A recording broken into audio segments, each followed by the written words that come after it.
Okay, that was unexpected, but that's alright.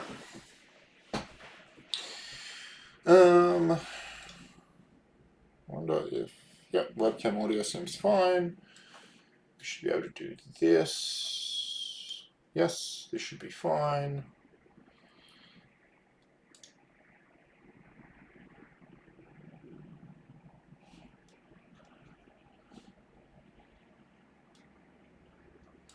I'm going to do that.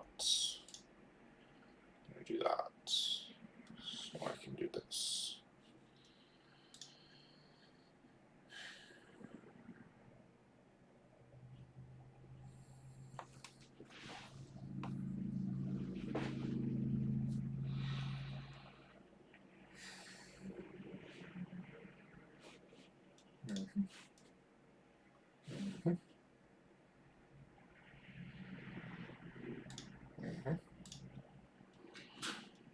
Do that.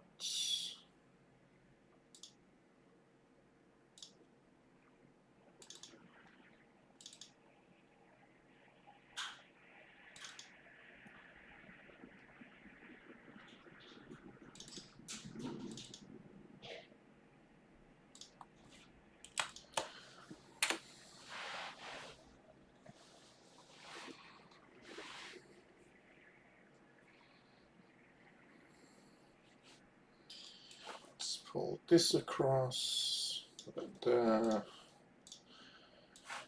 grab you.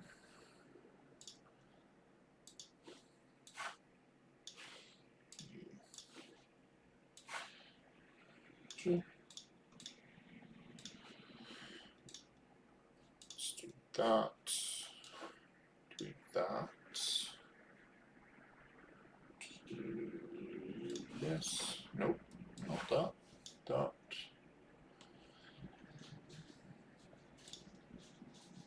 Pop out chat.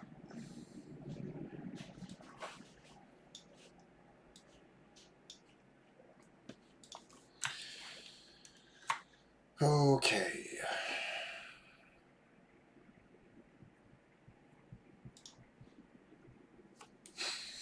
Hey, Rob. I didn't mean to go live when I did. I was just setting up, and then I was like, "Oh crap, I'm live." But that's fine.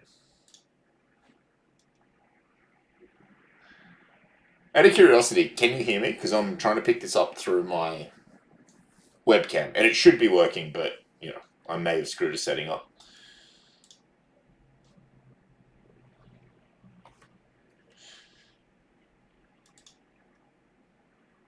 Sick. Thank you.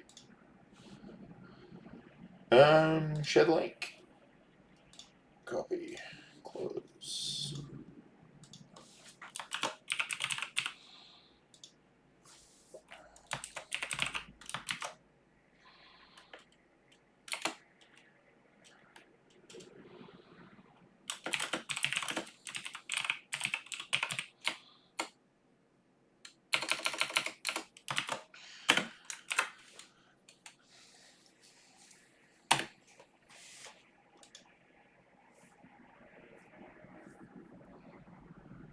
Your thumbnail is 1750. Ah, yes, I'm not surprised. Because that was the last thing we did with this. How do I edit a thumbnail? Thumbnail. Let's change. Ugh, I can only change it to something that I have.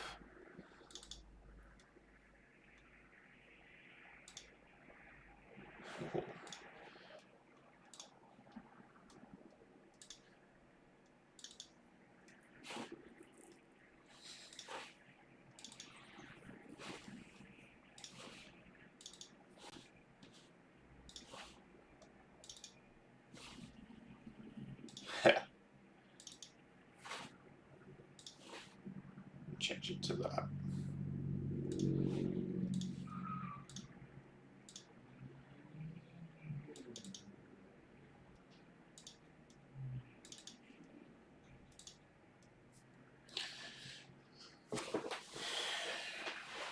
Yeah, I'm early. I got out of the last class a little bit early. I also didn't mean to go live when I did. I meant to actually I was just setting up and I accidentally went live, and then I realized I was live, so I just hung out. So I'm still setting up some stuff behind the scenes, as you can probably tell.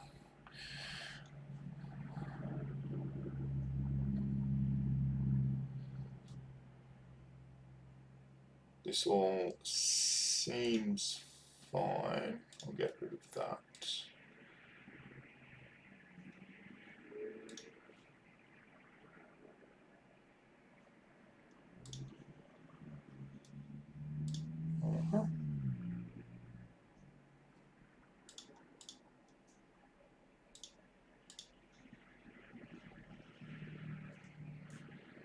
Okay.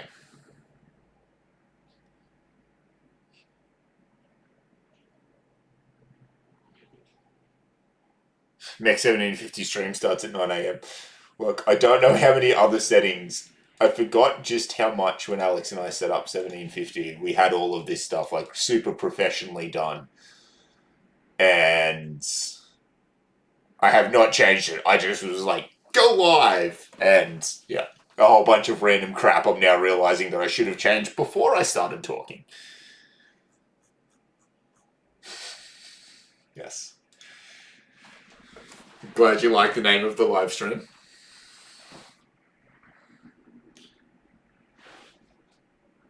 I went live on my own channel because this stream has absolutely nothing to do with Eng 1500.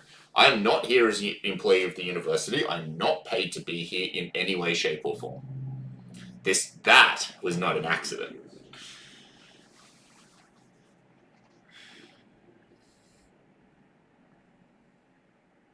You people are the worst.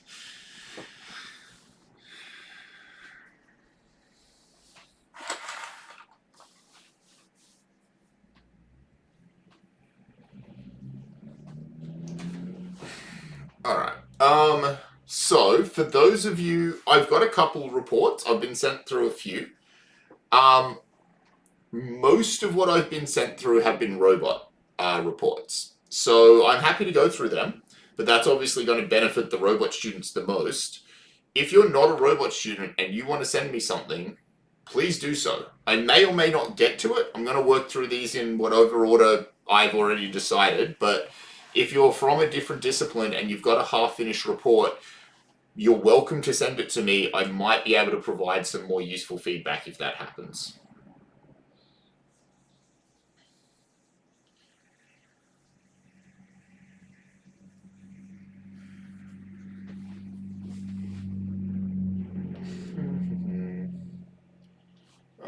I think that's fine. I don't need to see that.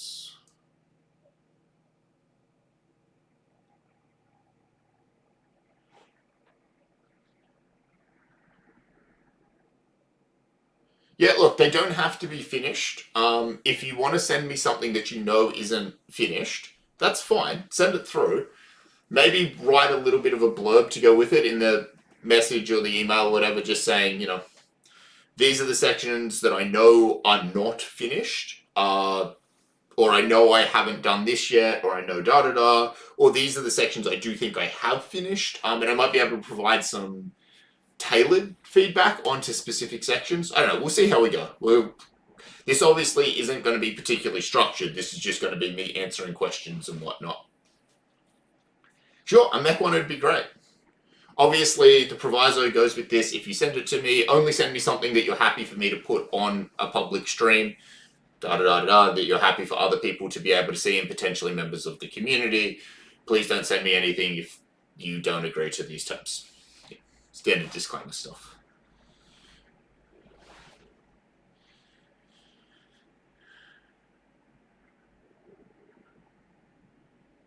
I need to go at 6:30. Will this stream be saved as per the other ones? That depends. So, anyone whose content goes up on this stream, I'm gonna check that I have permission to save it. So, I generally don't make the recordings of the feedback sessions available later because it's not just me who's up there now, right? It's everybody else as well. And if everybody else gets back to me and says, yes, Dylan, I'm perfectly fine for you to make the recording available, then I will do so. I'll only make it available between now and Monday, and then I'll take it down, so it won't be up in perpetuity. It'll only be up for 5 days or whatever. But I'm going to want that approval from everybody else before I leave their work up. And particularly not just their work. There's somebody actively critiquing their work out in the public domain is something I want to be a little bit careful of. But if everybody gets back to me and says, yeah, she's cool, then yeah, I'll put the recording up for you guys.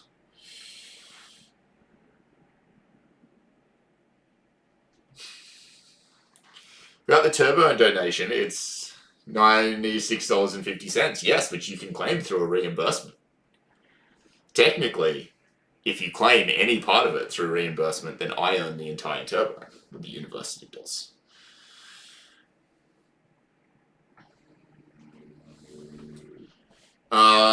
Luke, through Discord or through email?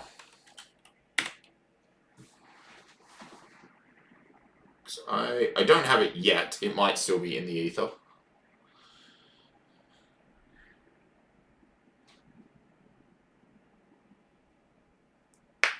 Okay, it takes a little while to come through email. Yeah, look, I know that there's going to be a lot of people who aren't going to be available on a random Wednesday night, and that's fine. I would like to share it, but once also, like, there's only so far I can go here because this isn't an official university class, so, like, I have to be a little careful.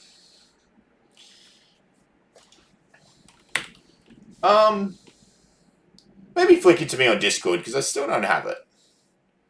It might have gotten sent to my stupid trash or something.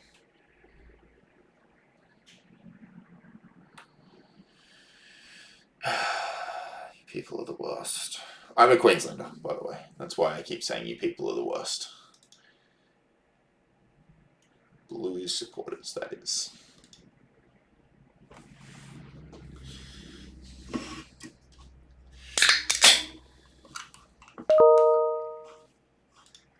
Hey, I just got something from Connor.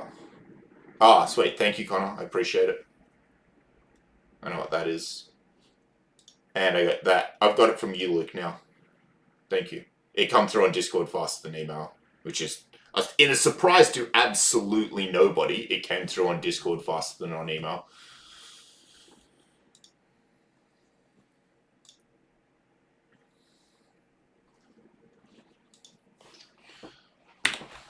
Alex N, if you want to do the same,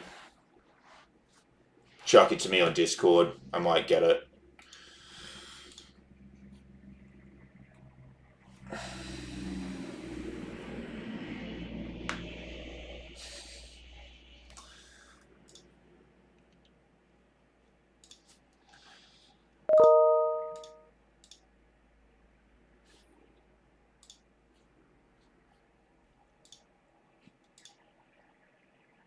Sweet, Alexander, I've got yours now.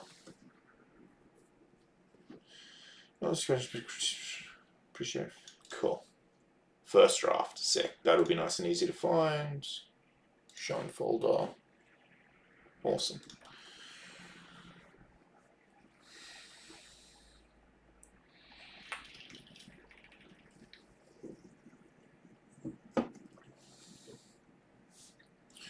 Okay.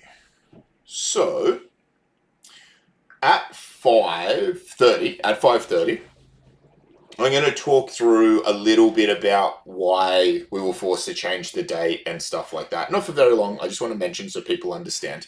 If you have any questions that you want answered before then, please do so. What we'll probably do at 5:30 is I'll say chuck any questions that you have up, and I'll try and answer the emergent, like the very immediate questions that people have. I'm not going to get to all of them. I'll just spend a couple minutes doing that, and then I'll start proofreading. That seems to be a good method. Then I'll proofread for a while, and then I'll do more questions. And then I might proofread for a while and do more questions. Just sort of see how we go.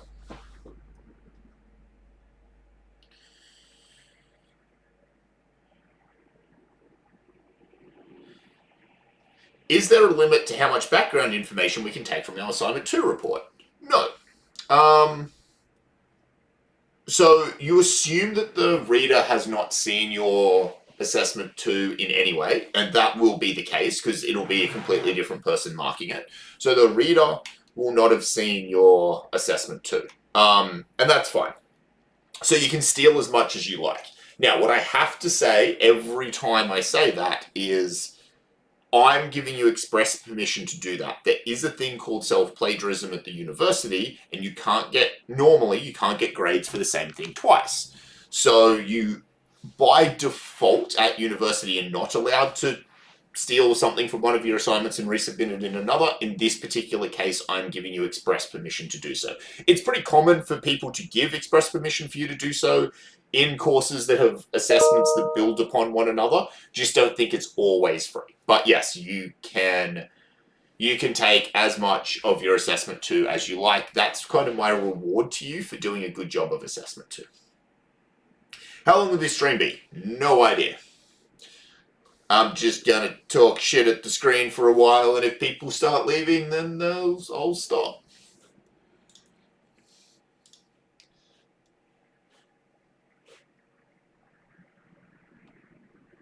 Okay.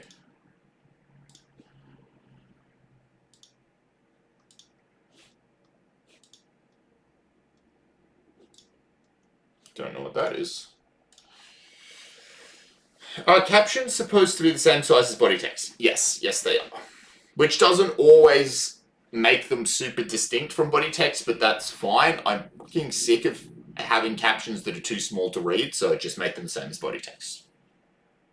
In reference to the robot project, should wiring diagrams be included in an appendix or the main body? Depends how much you're going to talk about them. So this is a good question always. Does this thing belong in an appendix or does it belong in the body of the report? If you think I can read it without ever actually needing to see that diagram, then it belongs in an appendix.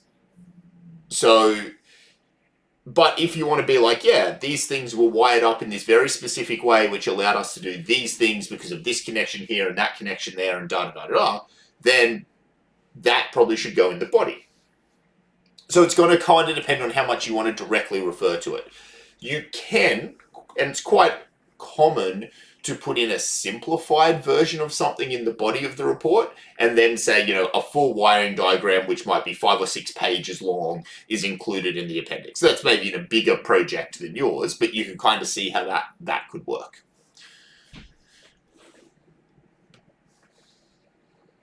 For civil, it requires 2 pages for marketing. Are we able to have this information spread out throughout without a direct heading for it? Oh, I'm going to check on that because I'm not 100% sure about that. So I just want to not give you some bad advice. I did not know it required 2 pages for marketing.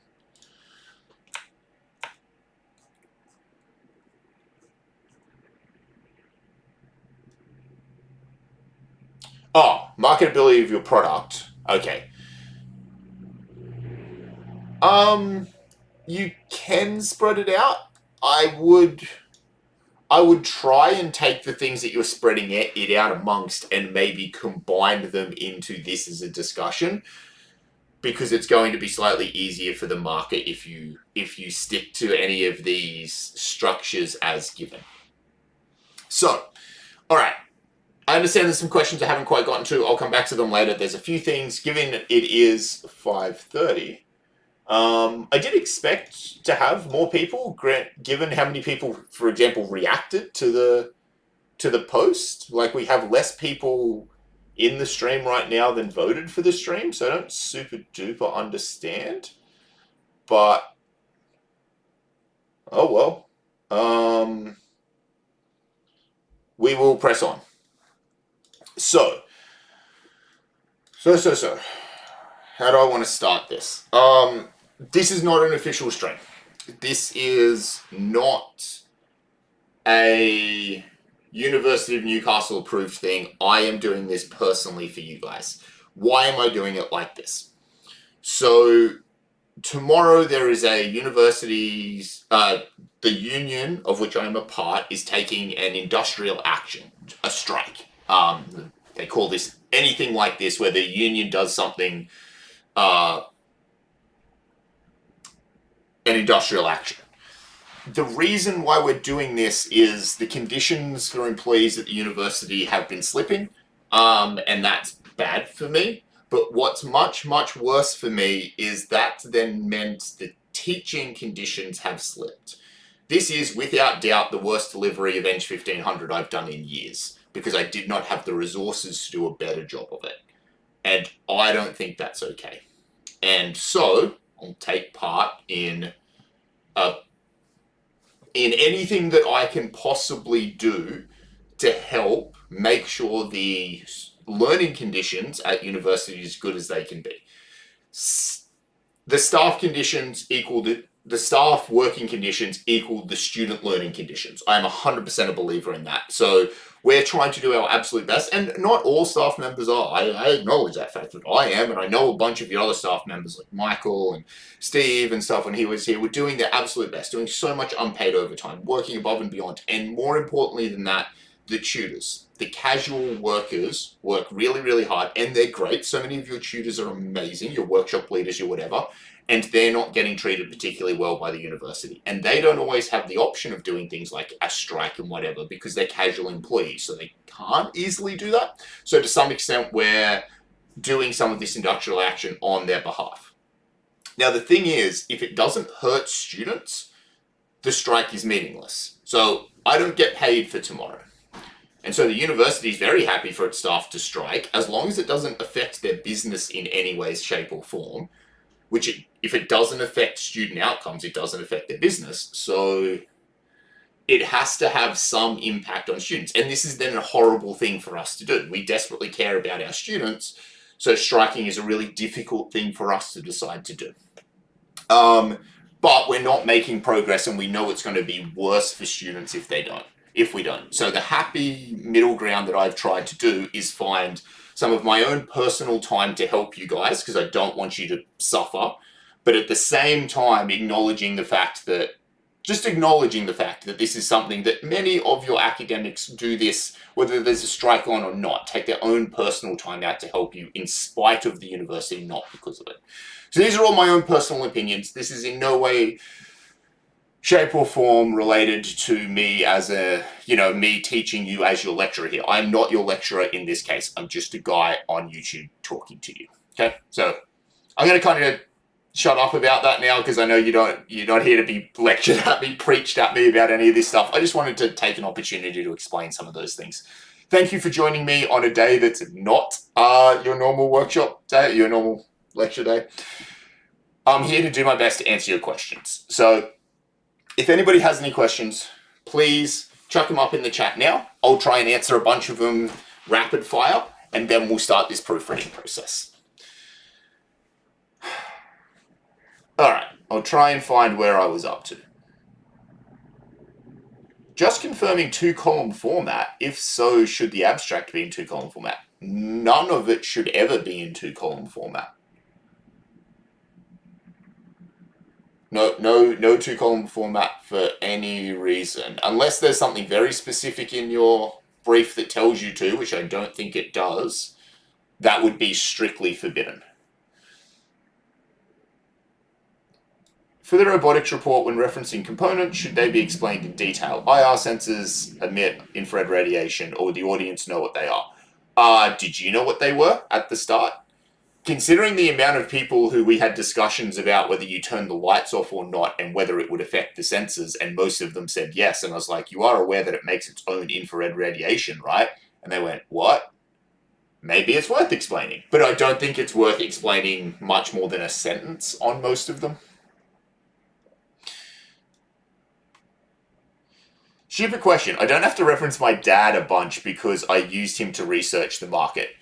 No, because that information's not in the public domain. So you only reference things that are in the public domain generally.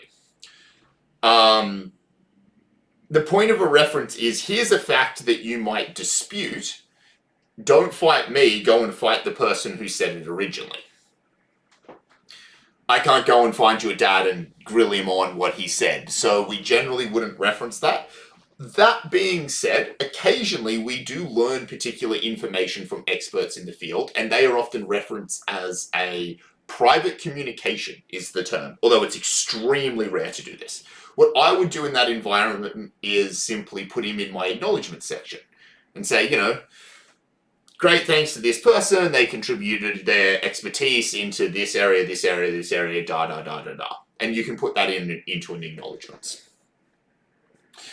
Do you mean the pub for Origin? Quite possible. Professional informal meeting. You are correct. Welcome to Dylan's lectures. I disagree. There's no such thing as a bad student. There are loads of bad students. There are also loads of bad teachers.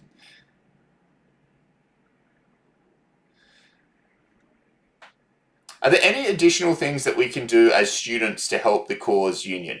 Maybe if you see anything coming out about this, you're more than welcome to engage in those activities. Sometimes there's stuff that you can do, sometimes there's not. One of the things I've been asking students to do, which I do no matter what, is if you'd like to fill out your course evaluation surveys, if you'd like to put some information in there around, hey, these academics, for whatever subjects, I'm not specifically talking about me here, but hey, I had these really great academics in this course, they worked really, really hard, I very much liked that, they would benefit from having more resources, da da da. Or, alternatively, if you're like, Dylan, you're pissing resources up against a wall doing blah, blah, blah, stop doing that, you can also put that type of stuff in your course evaluation survey and say you could cut this and it wouldn't cost anything to the course. Dylan, you don't need to do these live streams, they're not particularly valuable, then I could cut them. So if you want to fill your course evaluation surveys out, that's definitely something you can do. Gives us some evidence to say, hey, look, the students appreciate this or they don't appreciate this or whatever. That's definitely a really easy one for you to do. Otherwise, just keep an ear out, see if you see any communications. We hope that things will get resolved soon before they get any worse, but if they get worse, there might be more opportunities for students to become involved. Is performance criteria and decision matrix the same thing? Quite often. Your performance criteria are the things that go into your decision matrix. So a decision matrix is simply putting some numbers to your performance criteria. So performance criteria are the important things, and then you just put some numbers to them, and that creates a decision matrix. But if you know what one of those is and not the other, they're more or less the same thing.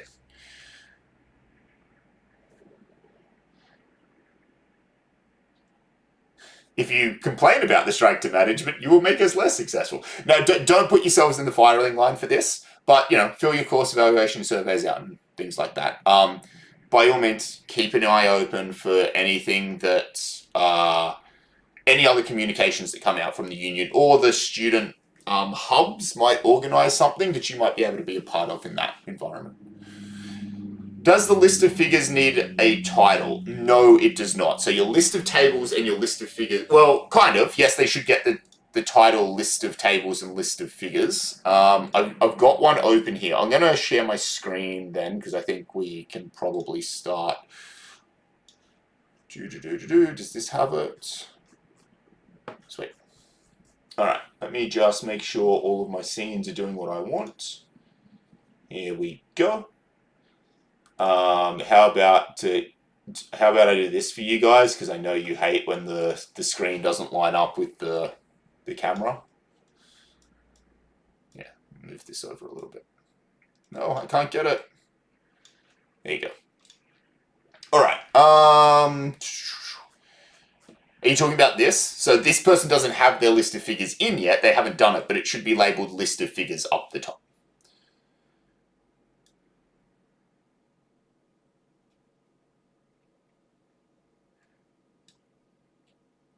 Although we are allowed one page for the abstract, is it better to be shorter and more to the point than that? It can be. One page is a maximum for your abstract. Depends on how you write and partly on your project. You might end up with 1 page, you might end up with 2/3 of a page, you might end up with half a page. Any of those I would consider perfectly reasonable. Is a numbering system or sections in an... Is there a numbering system or sections in an appendix? Or would we say to refer to appendix? Yeah, so generally you'll label your appendices A, B, C, D, so on and so forth, based on how many you need. If you only have one, you simply have appendix. But if you have more than one, you give them numbers. And interestingly, quite often it's common. So this person's done exactly the right thing. They've got Roman numerals at the start, and then they've switched to Arabic numerals, exactly what they should do. If we get down to their appendix, which I don't know if they have an appendix, doesn't look like they do, which is fine. This person obviously hasn't finished, and they may not need one anyway. Sometimes you actually restart your numbering system from 1 in the appendix, and this is often because you'd add something like a technical document or a set of instructions or something like that might go in an appendix, and that set of instructions might need its own page numbers, right? So it's reasonably common to mess with. You don't have to do that for this report at all. We don't care. But just to answer this question, is there a numbering system? Kind of, yes. And sections in an appendix? Yeah, there certainly can be. Appendix is A, B, C, and D. At some point during the stream, can you show us how to properly number headings so that each subheading is numbered correctly? I can do that. Did this person number their headings? Doesn't look like it.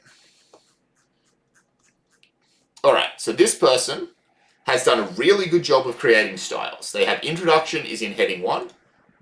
Oh, they don't have a headings 2, which is going to cause us some problems. I'm not sure how they've gotten rid of heading style 2, but they've used their sections correctly. So they've got their main headings in one style and their subheadings in another style. And if they had subheadings, which they do, they can have that as another style. So what you do is you click on the heading, you click on multi-level list, and you come to one of these that has like 1, and then heading 1, 1.1, heading 2, and you click that, and away you go.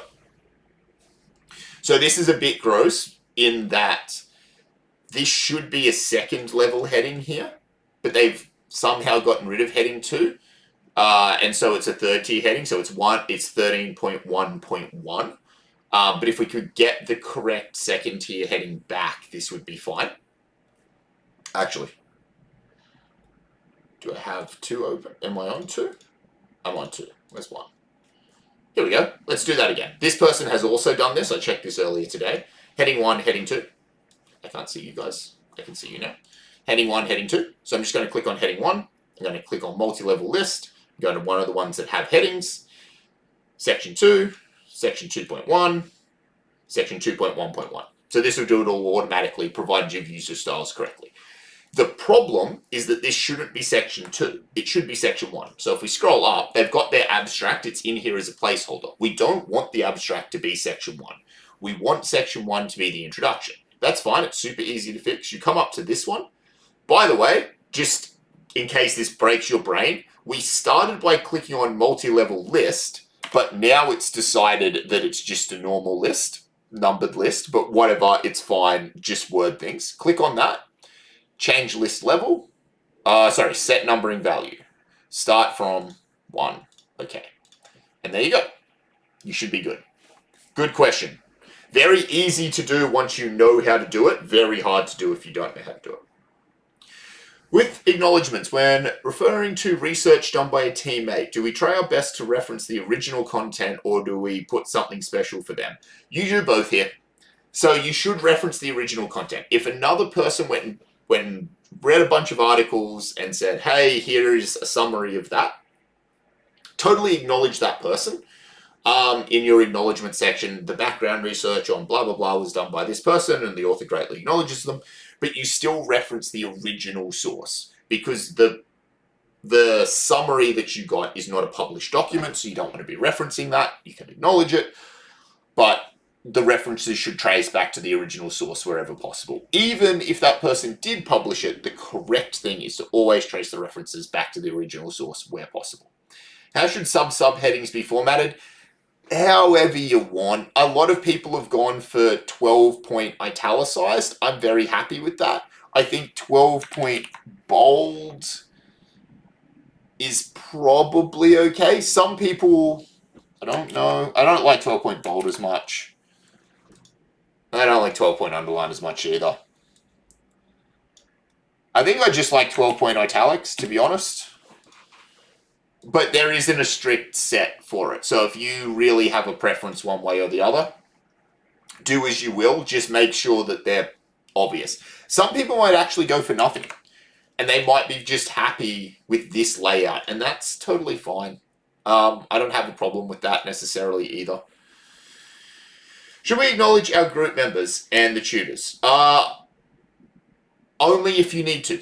So if you're writing about it and you're like, I didn't do this work, somebody else did this isn't me, and I feel that credit is due here and needs to be shared, that's what acknowledgements are for. But if you don't really need that, then you probably don't need your acknowledgement section.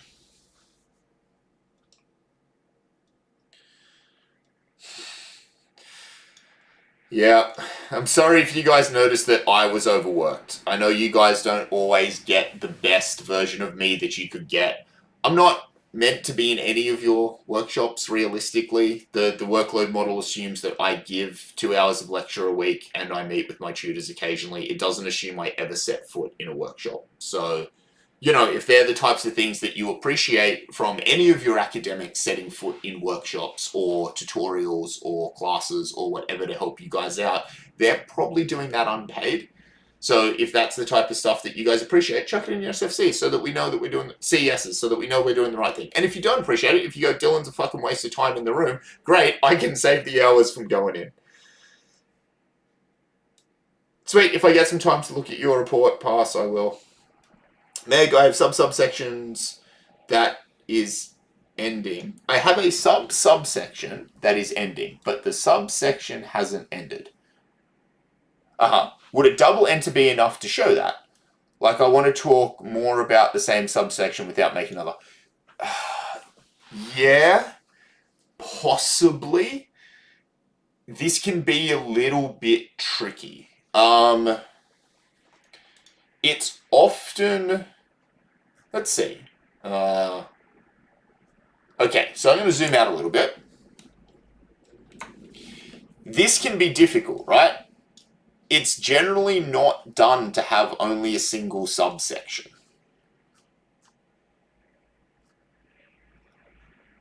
And this is possibly a little bit, that may be fine. It may just be that this section is not finished. I'm just trying to find something that might help us talk about this a little bit more. There's nothing I can see that's obvious.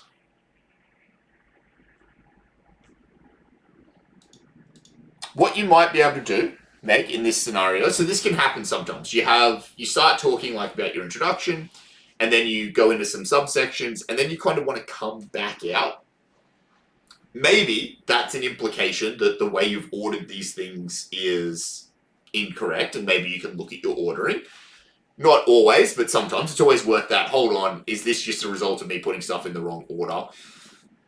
More likely, you might be able to make another subheading. So this thing that you want to sort of step back out towards, maybe you can put that under a subheading called overall general discussion or something like that. And maybe that helps to actually make another subsection. But either way, don't stress heaps about it. Hopefully, it's not something I'd kind of come after you for regardless. How would we talk about assumptions if we can't find any due to good communication with the client? What do you mean? You had hundreds of assumptions. What about how I was going to use your app? What about all of the things that you had to communicate with them about? There's hundreds of those, right? If you had to ask the client a question to get clarification, then there was a potential assumption there. And did the client know, or did the client say, you can assume this in this particular scenario? Now, I know the way that Liam and Ross talk to you guys, and they will have stated things as matters of fact for you to help you because they're both my ex-tutors and they're amazing. But that still may be an assumption. The client and I have agreed on this assumption. Let's move forward from there.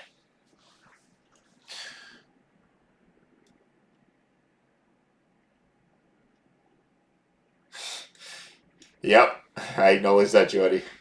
The general criteria indicates that cost justification should take place in the design description. However, the robot-specific criteria says justify sensors in the evaluation. Which one is correct? So these are... some of these things can appear in two spots. So there's a design description. Often, you'll talk about your design and you might want to talk about the costs in that. And then there's a justification. And where this thing can split is you might say, we decided to use 5 sensors in this case for these reasons, knowing it would be expensive, but knowing it would give us high reliability. And then demo day comes and goes, and you write the justification section and say, whilst our bot had 5 sensors, it was no more reliable than the bots that had 3. The decision that we made earlier has not been justified by testing. So it can appear in both sections. There is somewhat the intent, and then there's somewhat the evaluation of that intent. Shouldn't the headings before the intro also be numbered? No. So do not number anything before introduction. Introduction should be on page 1, and it should be section 1. So your introduction is on Arabic numeral 1, and it is section 1. Super easy. You will find different engineering styles do this. Some of them will number all their things, and introduction will be on will be section 12 or something like that. In this case, definitely not. It's not particularly common. Some people will number their abstract. It's pretty rare. I think the most common is page 1, section 1 is your introduction. Should the headings... we did that one. Should software students give an acknowledgement to their teammates just because they worked on the project? Not necessarily, but if you want to specifically discuss something that they did, yeah, then you might. Should any titles, say heading 1, be spaced away from the margin? You can do that if you'd like. So this spacing away from the margin, this tabbing in, I'm perfectly happy with that. I have no problems with that if you want to do that. It's quite nice. I really quite like it. But also it's a real pain in the ass sometimes to do in Word, so it's not one of the things I'm going to tell you need to do. Should captions be centered or on the left side?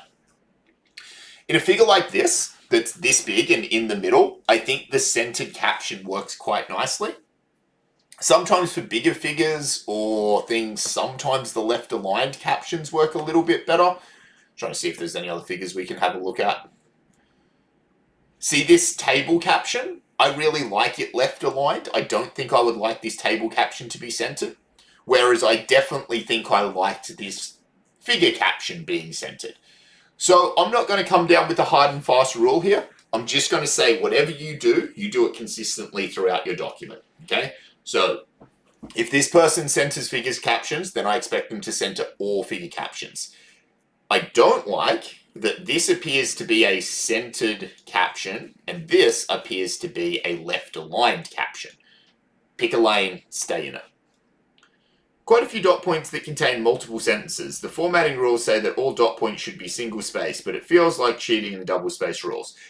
You shouldn't have dot points that are multiple sentences, is the short answer to that. If it's multiple sentences, they're not dot points anymore. Dot points are strings.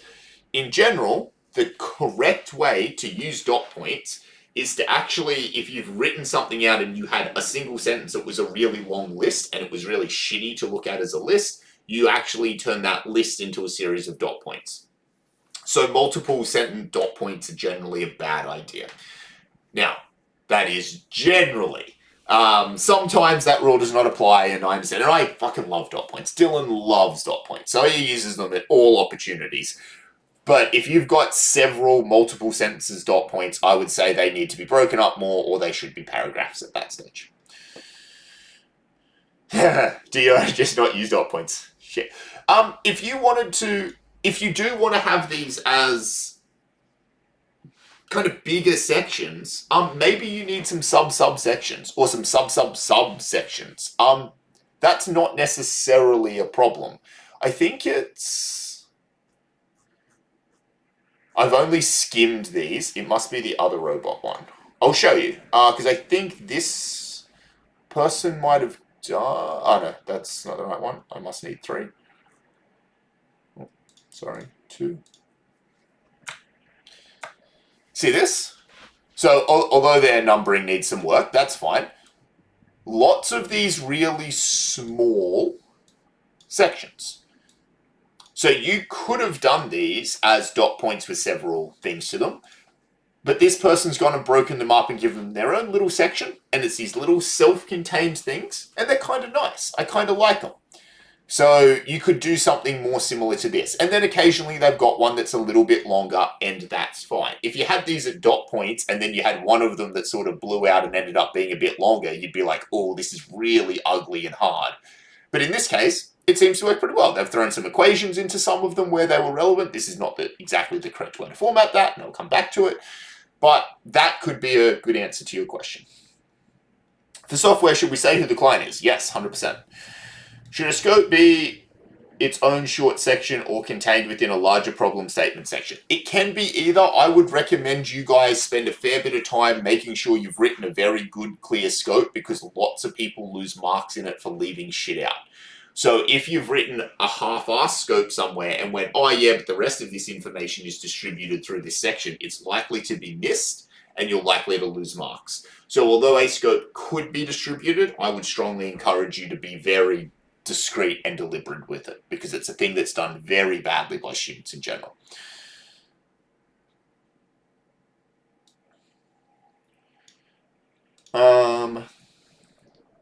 Do I have a preferred style for dot points or numbered format? Like use A for dot points and 1 for da da da. Okay, so really importantly, when it comes to dot points, if you give them numbers or letters, you are implying that order is important. You are implying that 1 must come before 2, which must come before 3.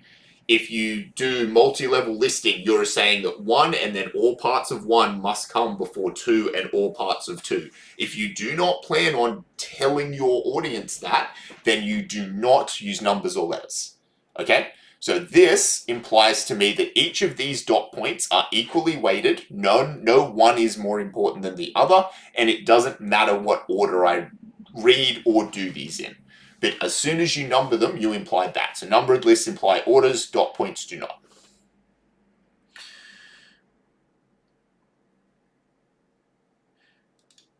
In Doc 3, the introduction directly refers to the client. Is this something that you like, or should the description of the problem be taken at a high level? I don't necessarily mind either way. We can have a look at some of these. So I might start, now that I've kind of caught up on questions, go into proofing some of these documents and providing some more feedback. So let's work our way through, and we'll get to that Doc 3 when we get there, and we can ask that question again once we've given it a bit of a read. So this person has worked through this. This is a reasonably early draft. They've chucked some content in. There's some big sections that they're yet to fill out, and that's fine. But I kind of like looking at this because you can very clearly see the logic that the person has flown through, because they've left themselves notes. These weren't notes for me. They were notes for themselves. But maybe we can help this person out. So give this a read and weigh in on some of these points. This report details the process.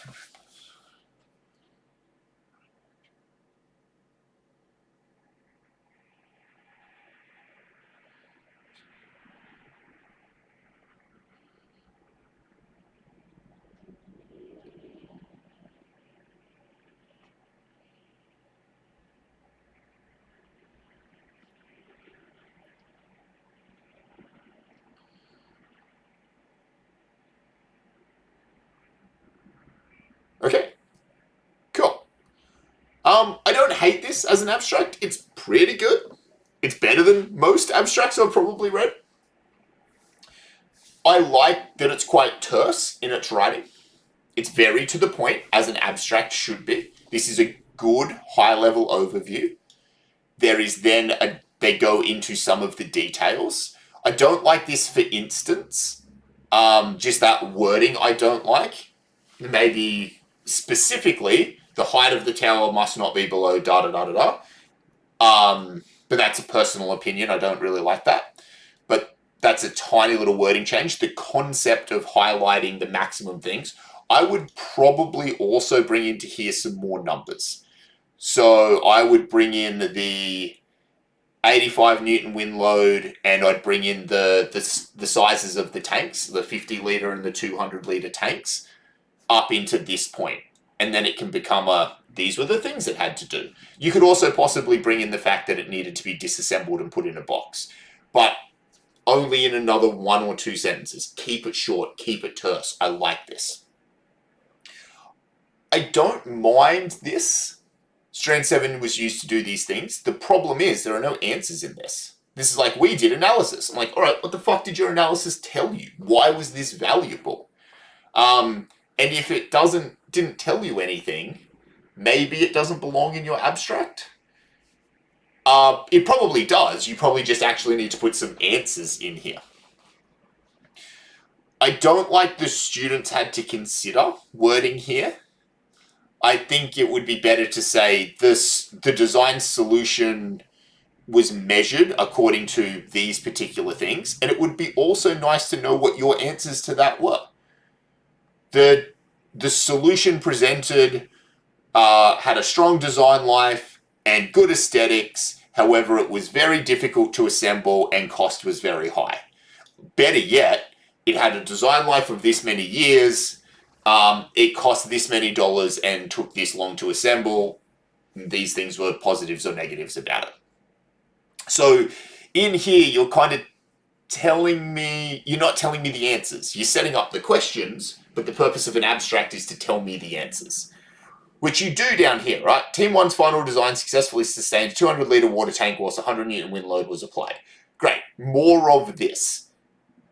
But ending like that is totally fine. You don't need any more finishing than that. It can, once you're done, you're done. Stop and move on. So that's fine. I quite like that overall as an app. There's some tweaking to do, but I quite like that. Acknowledgements, cool. They know what they want to acknowledge. They haven't really come through and done any of this formatting yet. Oh god, this is horrifying. Okay. Page breaks. Let's learn to use page breaks. Insert page break. Don't do this shit. Because you come back to your introduction, you add an extra 2 sentences, and now everything has moved around on you and it's horrible. Page breaks. Get rid of all of this shit. Here, insert page break.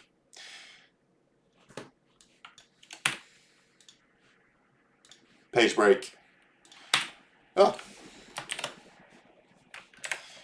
Page break. No, not blank page, page break. There we go. Cool. And then we want to do the same here. Yes. All right. Looking at the rest of this. Control Enter for a page break. Yeah, it's one of the ones that for some reason in my brain, because I love hotkeys and I learn them for heaps of things, and I never learnt the one for page break, but Control Enter is a good one to learn. Page breaks are great. All right. Oh no, this makes me sad. All right. So we're looking here. We've got a major heading. We've got a subheading. They're not formatted correctly. We can go through and start fixing them. But what we're much better off to do is come up to heading 1, right-click on it, modify. We want it to be Times New Roman. We want it to be 12, 14. We want it to be black, bold, sorry, and we want it to be black. And you can come in here if you want and format more things like spacing and stuff like that. So you might want to make that 0 and multiple, whatever you want to make those, whatever the correct thing to do here is. Great, we've done that. We want to come to heading 2. We want to make this heading 2. We want to modify, again, same deal. It's pretty quick. It's pretty easy to do this. Italics and black from memory, I think, whatever. Great. And then we can do what we did before, do our multi-level listing. And now when we come in and we get anything that we want to be a subheading, we just hit heading 2. Heading 2. Heading 2. This is all we have to do. All right, so you can just work through your whole document this way and do that. Design details. This is a major heading, heading 1. This is going to be a subheading, heading 2. Okay. Should all the lists be on different pages? Yeah, it's kind of shit. So, yes, the rule is very clearly, yes, they should be on different pages. I personally, if you had 3 figures and 2 tables, would just combine them onto one page.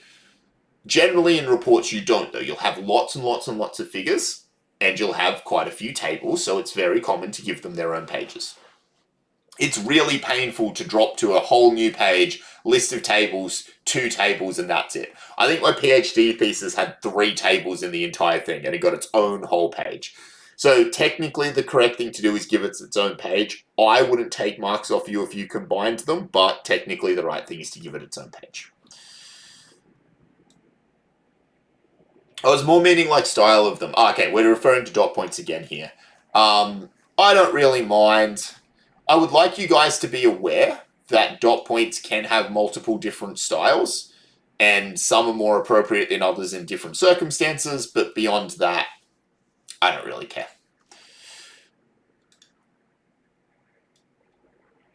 Does every new major heading need a subheading directly under it? Okay, so this is what I was kind of trying to get at before. That depends. Some people will just go introduction and start talking immediately about the introduction. That can be fine, and then you can kind of have your subheadings come out from in there, but that can sometimes also be quite awkward. I don't have a problem with you doing it this way. I don't know if I necessarily have a problem with you doing it not that way, although that one's done it the same way. Have they all done it the same way? Let's see. Yeah, everybody here seems to have dropped into a second subheading. That's fine. It's not required. It's not straight up the rules, but it's a thing a lot of people, some people do, some people don't. I don't mind either way. Just be consistent. Should tables be used for displaying data, or can they be used as a nicer and more concise way to set out some general information? I would almost never use a table to display data. If I want to display data to somebody and it's got a meaning to it, I'll almost always turn it into some form of graph, figure, something other than a table.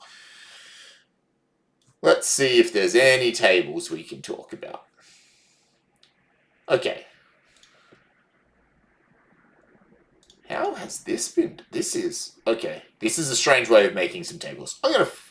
So this, as a way of showing data, I accept. There's a few things and they've got a few prices in them, and so they've put that in a table. I can see how that makes sense in a table. One of these robot ones has some tables in it as well. We saw them before, right? Which one was it? Looks like it's not this one. Is it this one? Yeah, it was this one. This type of information makes heaps of sense to me in a table. But a whole heap of numbers around how we set this power to it and it moved at this speed or something, 100% goes in a figure. Turn that into a figure. Alright, let's go back to the first one we're proofreading and go back to here. Edit old A2. So, this person has decided to take a bunch of their assessment 2, chuck it in here and build from there. That's fine. I have no problems with that. That being said, it can be a little bit tricky. It can be hard to edit old language sometimes, so use at your own risk.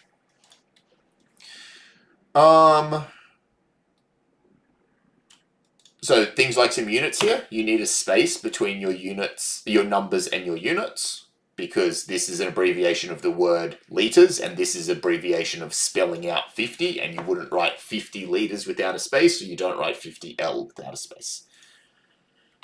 So there and there. Now already I'm like, I'm worried about this particular person and them not using spaces between their numbers and their units.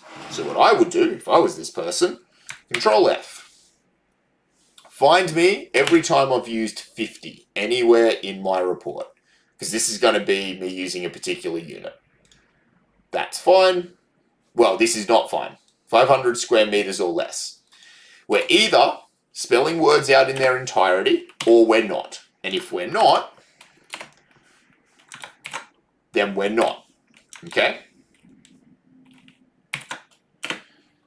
So if you want to use abbreviations, use them everywhere. Here, we've got a space between our numbers and our units. Great. Hey, here we did have a space between our numbers and our units. So sick. So it looks like it might have just been a typo for them. Yep. And all other uses of 50 seem fine. Okay. Where else could we have this? 1200 by 1200 or 1250 high, something like that. And you can just really quickly skim through your whole report and find every use of this particular place where you might have made an error. Nope, I'm good. And I'm good. Sweet. I just checked this person's entire document for 3 of the most common mistakes they might have made. So use that search feature quite often. Oh, what I do not like is this. We're mixing units. So here we're in millimeters, and here we're spelling things out in its entirety. One or the other. Liters. 85 space capital N for Newton because it's named after a person. 200 space capital L for liter. Even though it's not named after a person, but L's and I's look very similar. Capital N for Newton. This is another thing that we're now worried about. So let's Control F for Newton. Doesn't appear anywhere else in the document. Great. We're probably fine. It was probably just a weird thing that they did in their abstract. Okay. Cool. This person obviously needs to come through and do a whole bunch of this formatting stuff, which is fine. I'm glad that they've left it to the end. What I hope this person knows is things like tables of contents, if they've done all their figure captions correctly, are a thing that you can simply insert a table of contents. In references.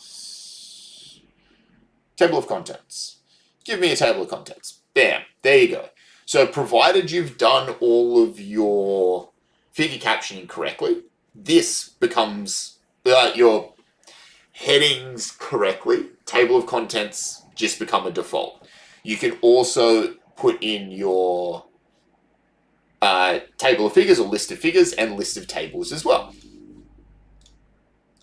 You can tell it whether you want it to be figures or you can tell it whether you want it to be tables. Cool. You don't have any tables at this stage, so that's fine. But all of this is automatic provided you've done your captioning correctly. If you haven't done your captioning correctly, then this is not automatic. Actually, this person did have some tables, didn't they? Yes, they've got a bunch of tables that they have not captioned correctly. Right-click, insert caption, table 1. A great table. Okay. If we do this, and then we go up and we insert our list of tables, or a table of tables, now we get the caption to work. So none of this is things that you do manually. All of these things are things that should happen automatically for you. Once you put captions in correctly, all of this is automatic.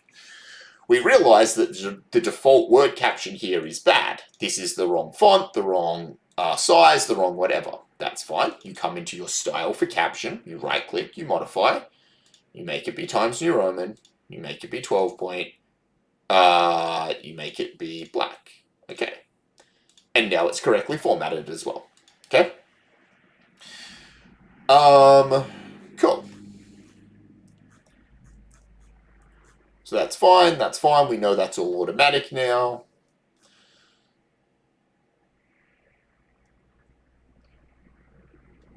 This is referenced incorrectly. Now, obviously, this person's probably just brain dumped, copied and pasted this from somewhere and went, I need to come back to this. I think this is really cool information to have thought of. They've gone and got some actual things. So this is a project around saving water for a household. How much water does a household use? Can you justify your project? And by doing this extra research, people will be like, oh, I don't have anything to research. This is great research. then I can put numbers to things. And like, cool, we made a water tower, and yes, it blew the budget. It wasn't $100 tower, it was $150 tower. But people are paying $208 a quarter, which means they're paying $800 and something a year. This thing will pay itself off in roughly this long. Hey, this is a good design. Or no, it's not, it's a terrible design. But they can do that justification because now they have numbers. This is amazing. I love that they've gone and gotten this. Their formatting's just terrible at the moment. So none of this is in the correct formatting system. I don't know what this is. This looks like it's just been copied and pasted and not formatted at all for references, but whatever referencing system you're using, which I think most of you are IEEE, make sure you're coming in and you're adding your references correctly, just like we were with our figure captions, because then all of our references will be automatic, which I think this person has done. I think one of the robot ones I looked at today had done.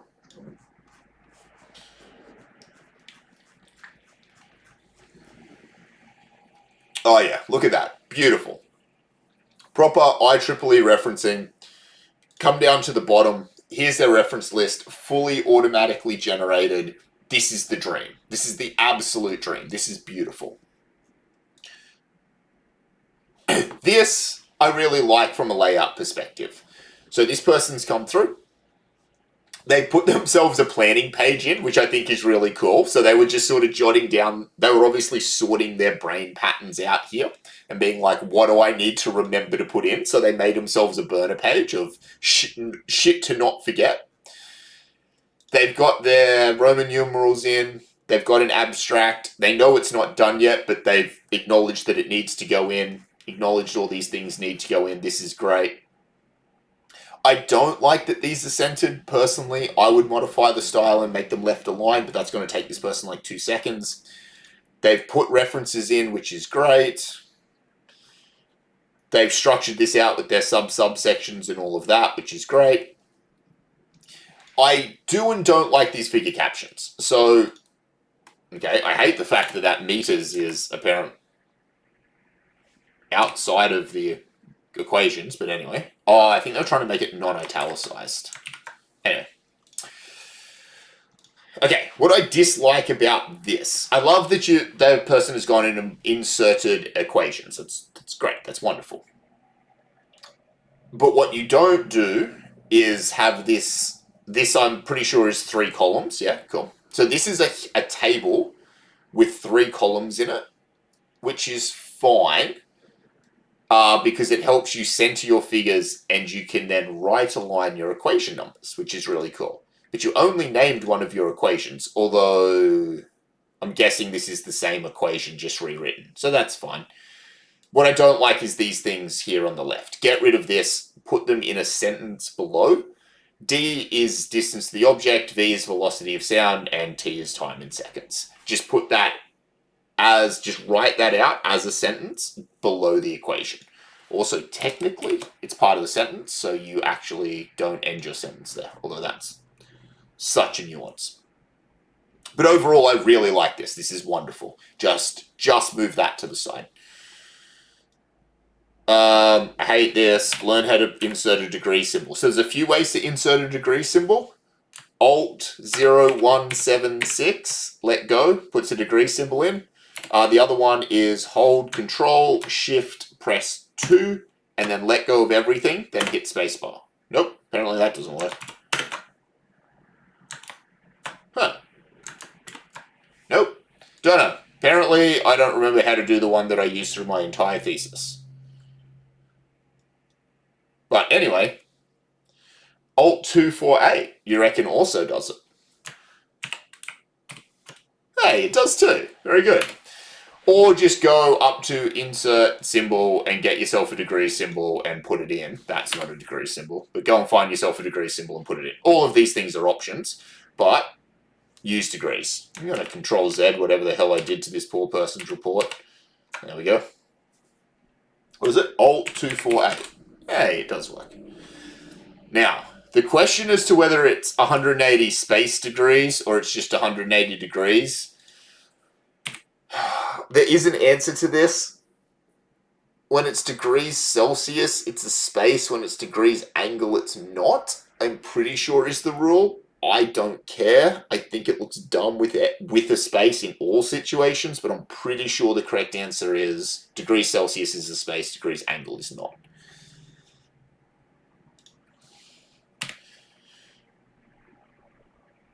Regards to the robot project, it is difficult to find costs. Should we include costs for the kit, costs for the design, or just a general comparison of sensors? I mainly want to see a comparison of sensors, although I did provide you not a full parts list, an older parts list with most of the costs on them, so you can use that if you want.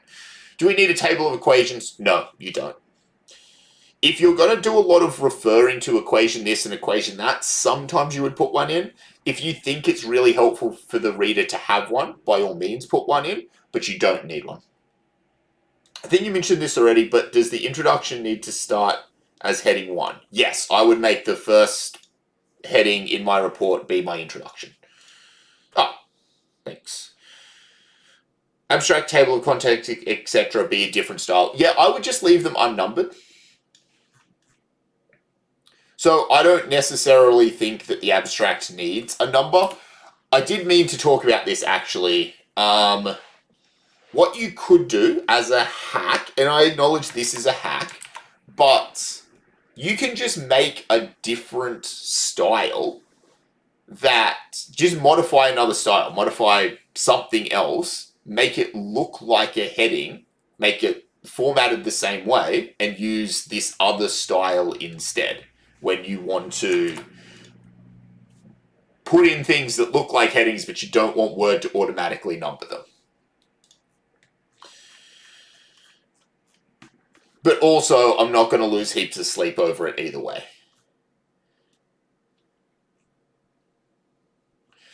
Okay, this is a really common one.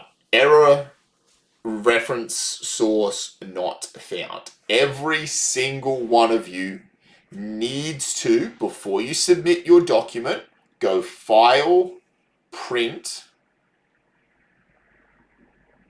and you can actually print this, but if you print to PDF, which it should let you do, Microsoft Print to PDF, and do that, it will create a PDF of your document.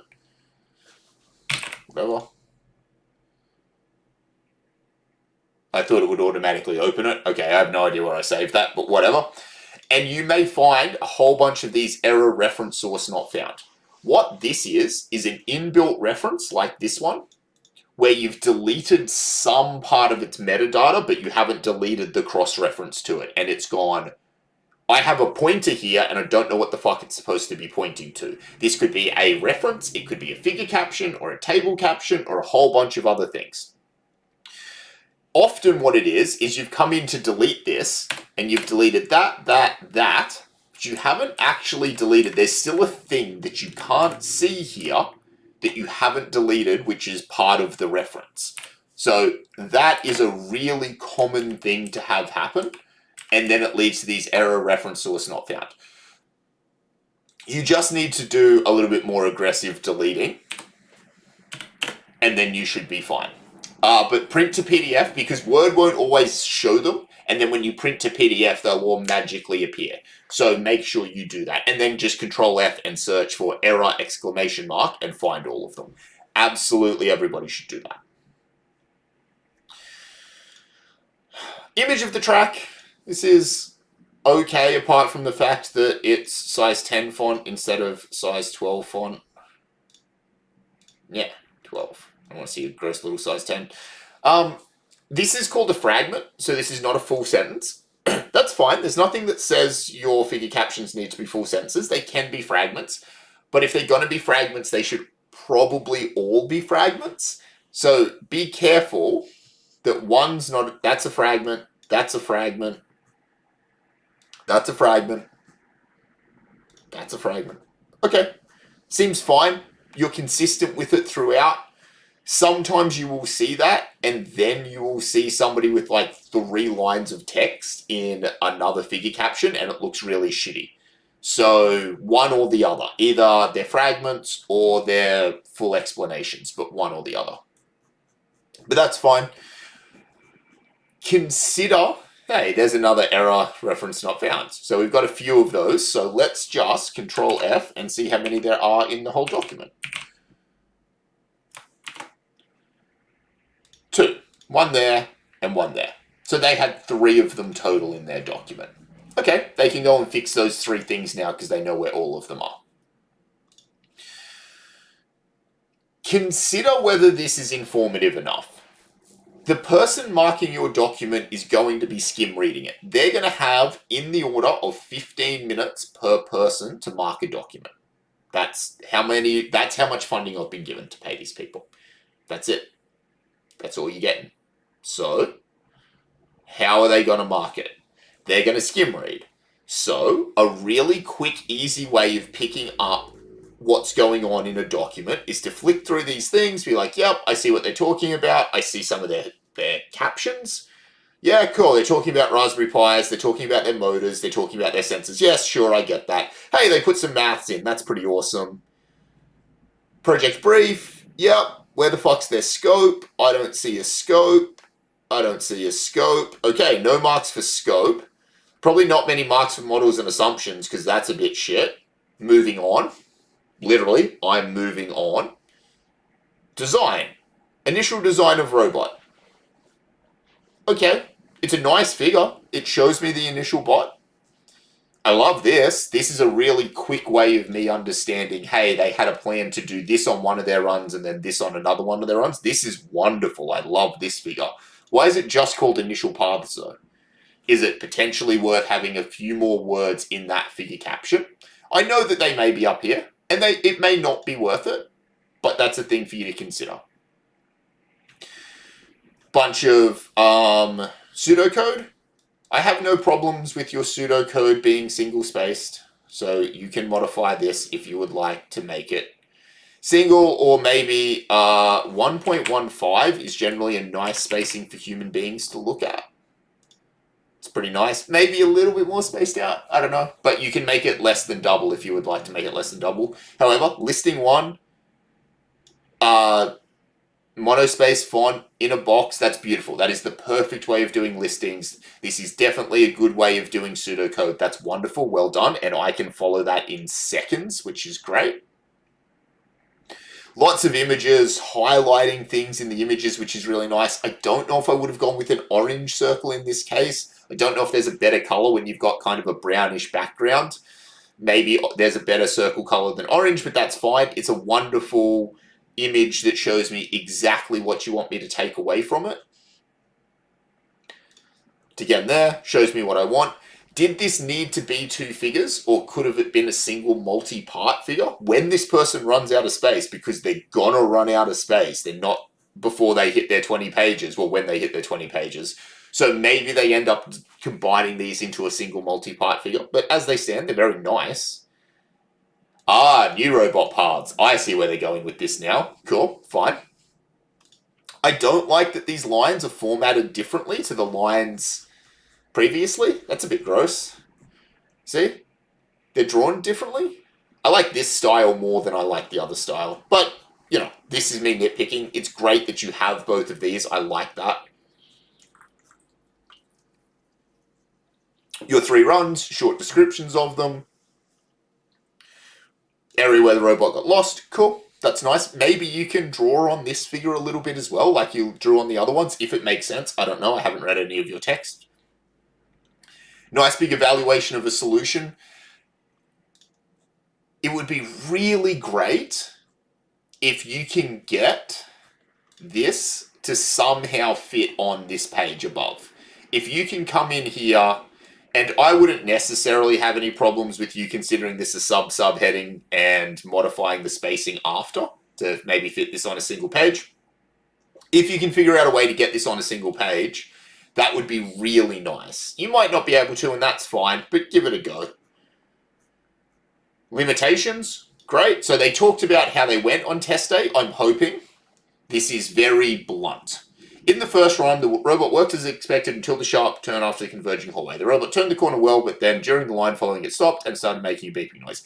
This is good. This is how you write results. Very plain, very simple. This is what happened. There is no emotion in this. There is a straight up, these are the facts. You don't have to write like this, but this is very well written. In the second run, From there, it successfully drove before hitting wall. It then turned, reverse, spun out, and narrowly missing this. In the run, the robot reached one repeat roundabout and reverse spun. Good. Very blatant. And then they get into an evaluation. Overall, the solution created does meet these, and it does do this, and here is my opinion on these things. That's excellent. Here are some of our major limitations. This is great. I love that they've then gone and put the positives in to counterbalance these things. Here are some of the benefits of it.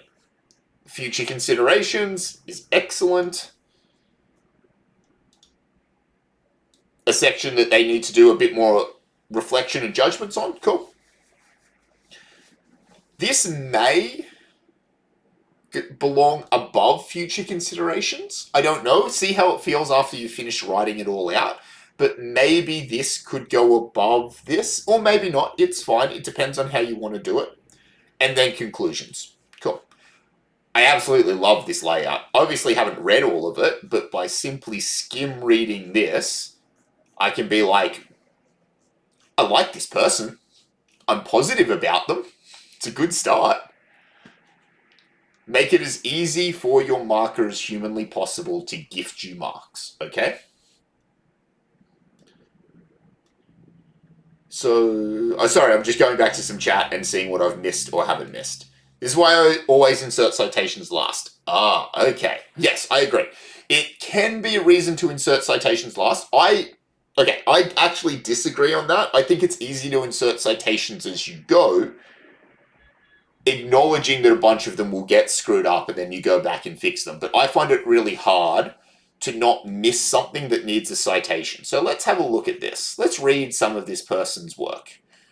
Semi-autonomous vehicles are complex mechanisms with potential safety, Through the clever use of electronic devices and intelligent programming, semi-autonomous vehicles can reduce the need for humans to do a variety of tasks. Reference. Good. Great.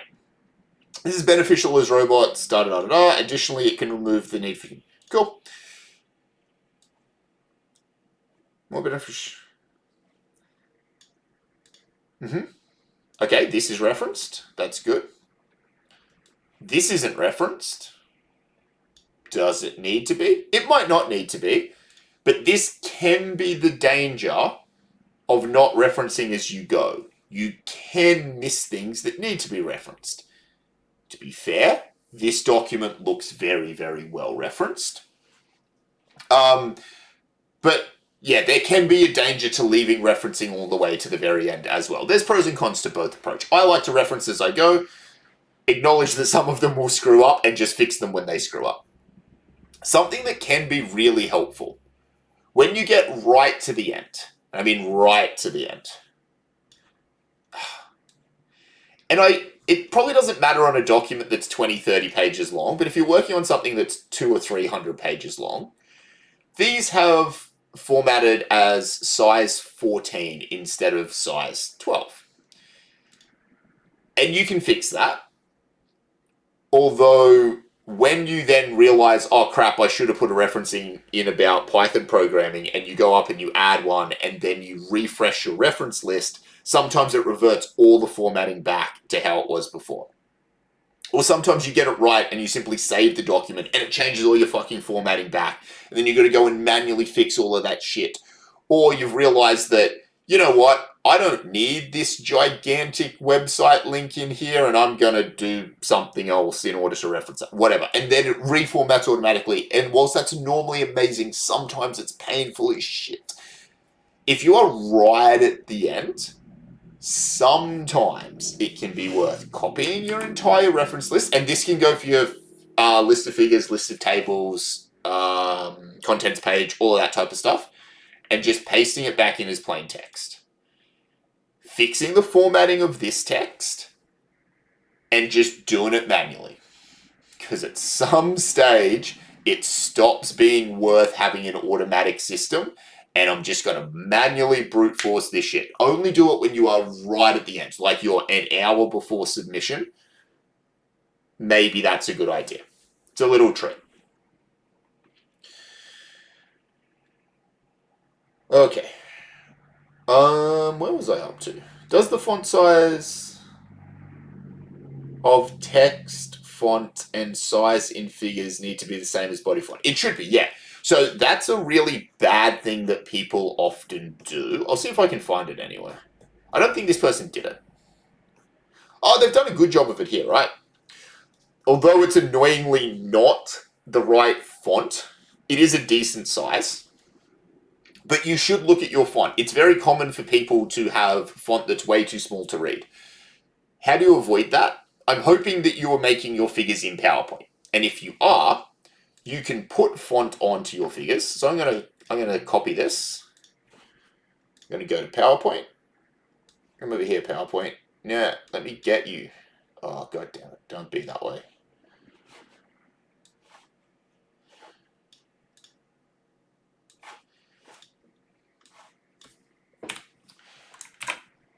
And you can come in here and you can edit things. So I can insert a text box and I can make this path 3. And I can make this be size 12. Give me times, the only acceptable font.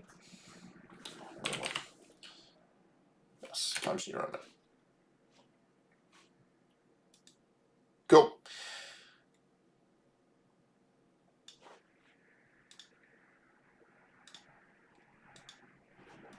Alright, and I can do this and I can make it be the right size. How do I keep it the right size even when I import it into Word?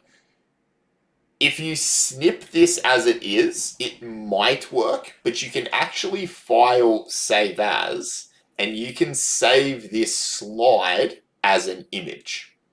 Make it a PNG and save it as an image.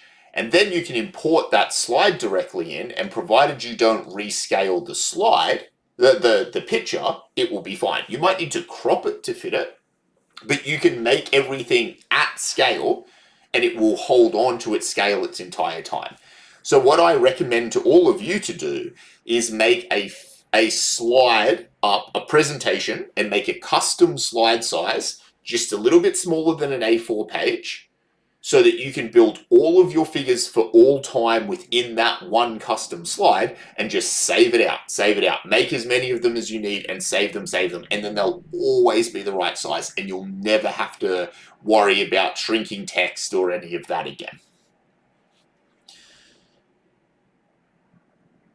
Oh, good, Luke. I got there eventually.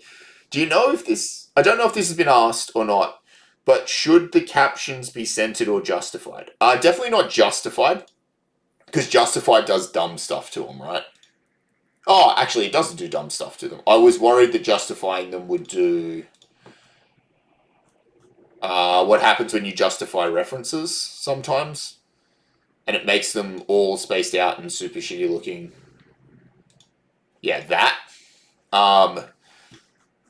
To actually answer your question, I don't mind if they're centered or left aligned. If you've centered all of your figures and you have a lot of figures that are clearly much smaller than a full page, I'm totally happy for them to be centered. I think this looks fine. If you've got only really big figures like this, I would also be happy for them to be left aligned in this case or centered. I'm happy with either, provided it looks the part.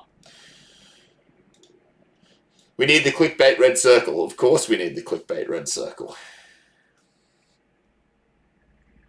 Nice meeting some of you today as well. What will the market mainly look at during the 15 minutes to be able to get the majority of the marks? The things that we've told you we're going to look for, right? So don't bury them. If it's in the brief, make sure it's easy to find inside of your report. So if you go to a brief, and I pull up a civil brief, somebody is going to have these discipline-specific requirements, and they're going to go strand 7 analysis, including identification of critical members and safety factors. So make that information really easy to find. The red circle of clickbait is going to be your friend here. We want to see a discussion of models and assumptions in the strand analysis, and make sure that is easy to find. I just opened the civil one because it happened to be in front of me, but make sure you have gone through whatever this is and whatever points are in here, and know that they're going to specifically look for these things. Make these things easy to find. We'll do our absolute best in the time that we have. Make life easy for your marker.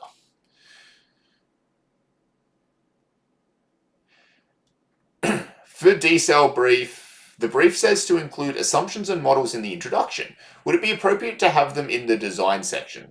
Solar capture equations in the collector design section. Maybe. It could be. It depends. Do I have anything here that I can pull up? Did I get sent a solar D-cell report? Did somebody send me one?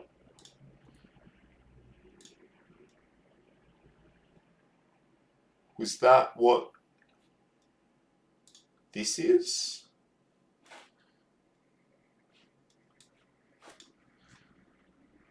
Yes. Okay, solar D-cell. Cool. Come on, Word. Stop being the worst. I'll zoom for you guys. So everybody is aware the Solar D-cell students have been asked to format their report slightly differently. So they've been asked to use Calibri, size 11, and left aligned as opposed to your Times New Roman, da-da-da. They have a slightly different set. So if you're looking at this being like, what the hell, why does this look different? It's meant to. However, you still should have a gap between your units and your numbers.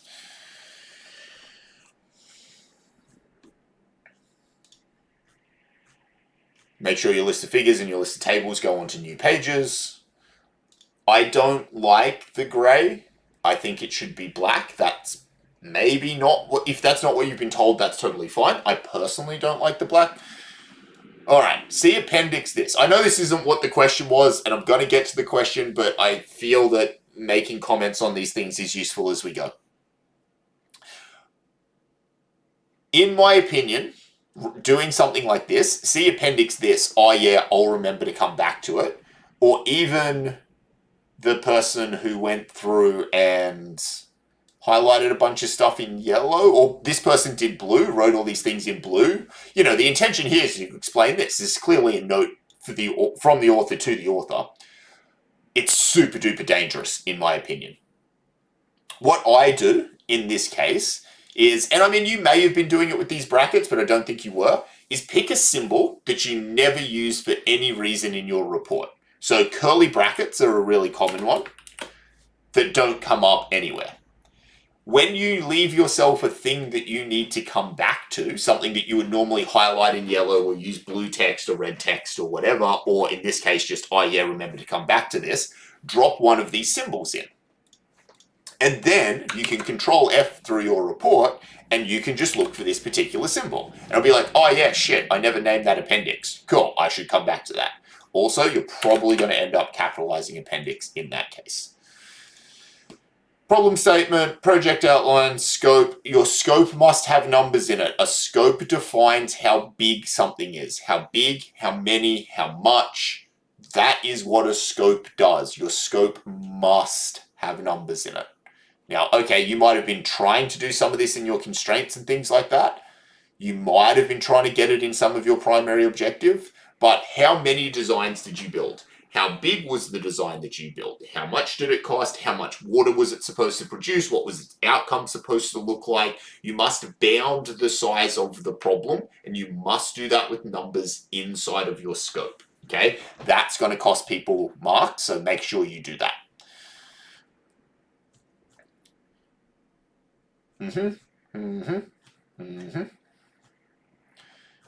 Yep.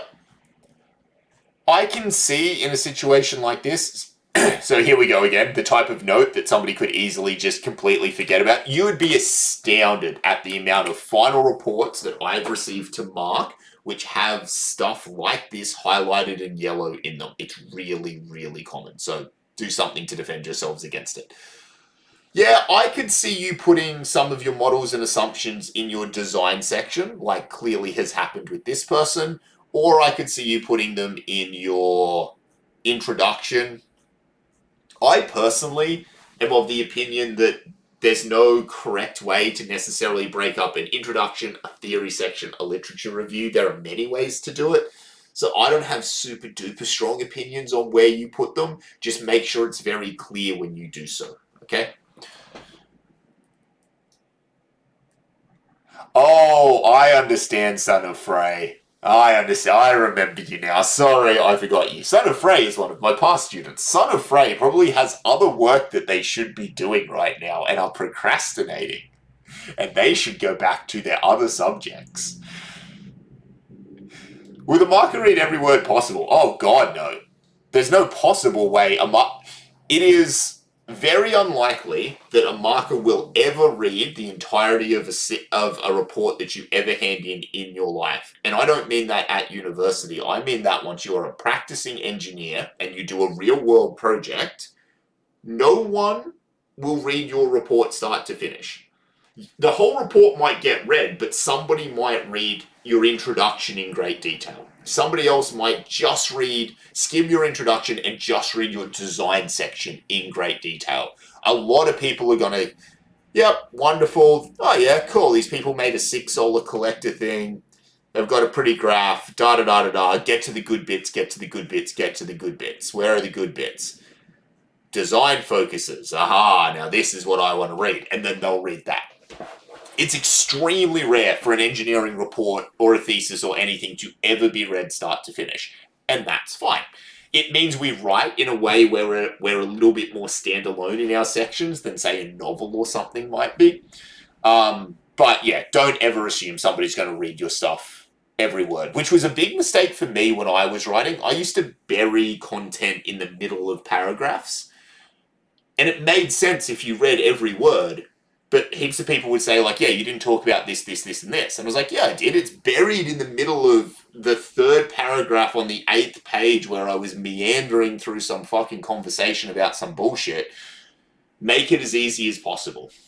In the same way that, like, do you guys listen to every word that comes out of my mouth when I lecture? Or do you, like, sit there and play on your phone and when something interesting comes up, you're like, oh, pay attention to that? Same deal.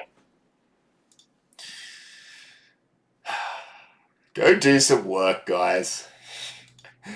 I've got to go. Thanks. Oh, cool. No dramas, Jessica. Hope it was useful. Just to check, are the required margins meant to be default? No. Check. Go and check your project brief. What project are you doing? And we can check that and we can make sure. Because I've been asked that question twice now. So.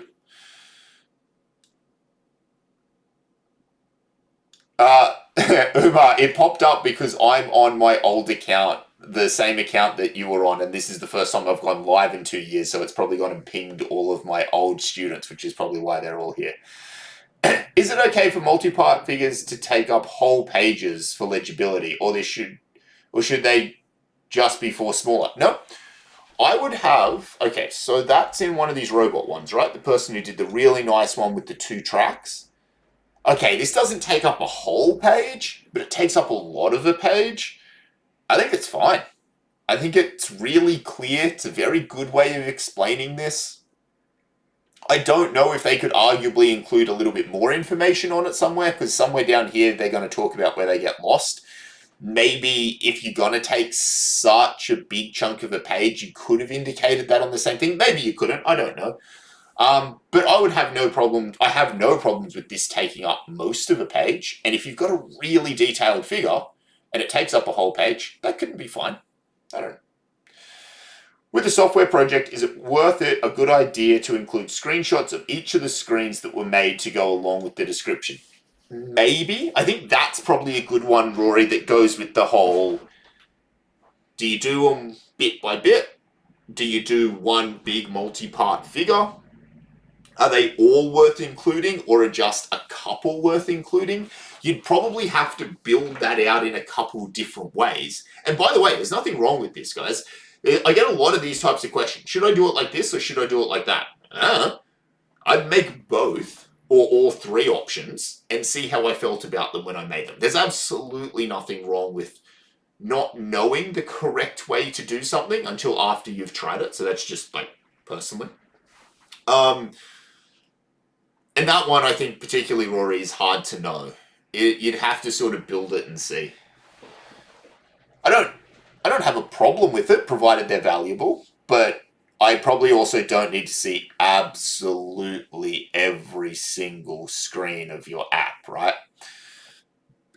Caption are to be formatted like body text. Does that mean not italicized? Correct. Body text is not italicized. Is there a rubric somewhere? No.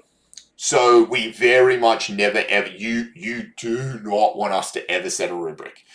The reason being, your rubric is essentially this document.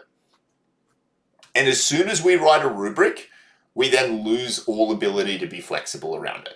So if I start putting marks to each of these sections, and you've done a really kick-ass job of this, and then a little bit of a shit job of this, I am bound by the rubric.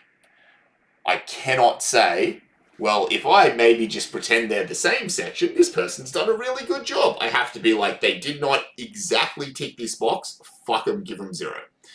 You don't want that. When we give people rubrics, and I've done this exact experiment in the past, and I've taken half the class and given them a rubric and given that marker the rubric, and the other half of the class, and I haven't ever shown the students the rubric. The students who never see the rubric beat the students who see it every single time. So, however, I fully understand where your question comes from, which is like, can I have some more guidance as to where I'm going? Use this. The discipline-specific requirements especially are things that your discipline wanted to see. So make sure you've got that. Make sure you've ticked these boxes. These will be boxes to tick. They have it or they don't. Great, they've got it, or big red cross, no, they don't have it. Make sure you've done that. Make sure you've ticked these dot point boxes. They're in here for a reason because they're a thing we desperately want to see. But hopefully your markers will then be able to skim through the rest of it and be like, cool, I can find places to give this person marks. Hey, they've done a really good job of this. I can find a way to give them some more marks in that space. Can we add more information than the points listed in the discipline-specific requirements? Sure. You definitely can add more information, but once again, on the topic of why rubrics are bad, is maybe not at the expense of other content. So make sure you've covered everything you think you need to cover, and then if you have spare space, sure, go and elaborate on some extra things if you have spare space. But one of the things that sucks about having rubrics for stuff is, if you come in and you do an absolute kick-ass job of all of this, and then you skim over the rest of that, it's like, well, I've already given this person 100% for these things. I can't give them any more. Even though they've done a discussion that is better than anybody else in the class, they're still going to fail because they haven't ticked all of these other boxes. So make sure you've ticked all the boxes, and then if you've got the space, by all means, come back and elaborate and do a kick-ass job. In the robot report with that large table, should that be a figure or remain a table?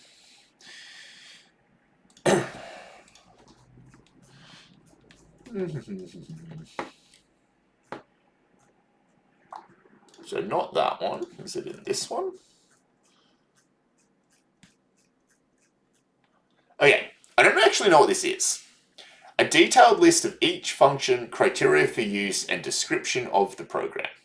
Line follow. If any 3 of the middle IR line sensors detect a black line, left align, or center a line, I'm happy if I would left align. Your tables don't have to be justified, they can be left. The text inside of your table can be left aligned. Criteria for function. Function name, purpose of function, description program. If only middle sensor, I'm guessing, detect a black, drive the device forward. I don't hate this. This is a difficult thing for the robot projects to do. There's a lot of information they're trying to convey in a condensed way. I don't hate this way of doing it. I don't know if there's a better way. I could see there being a cool way of maybe doing this with like some little figures and stuff that was like, if it's in this position, it does this. If it's in this position, it does that. Although that would probably take more space, and I don't think I need it. I think this makes complete sense to me without it.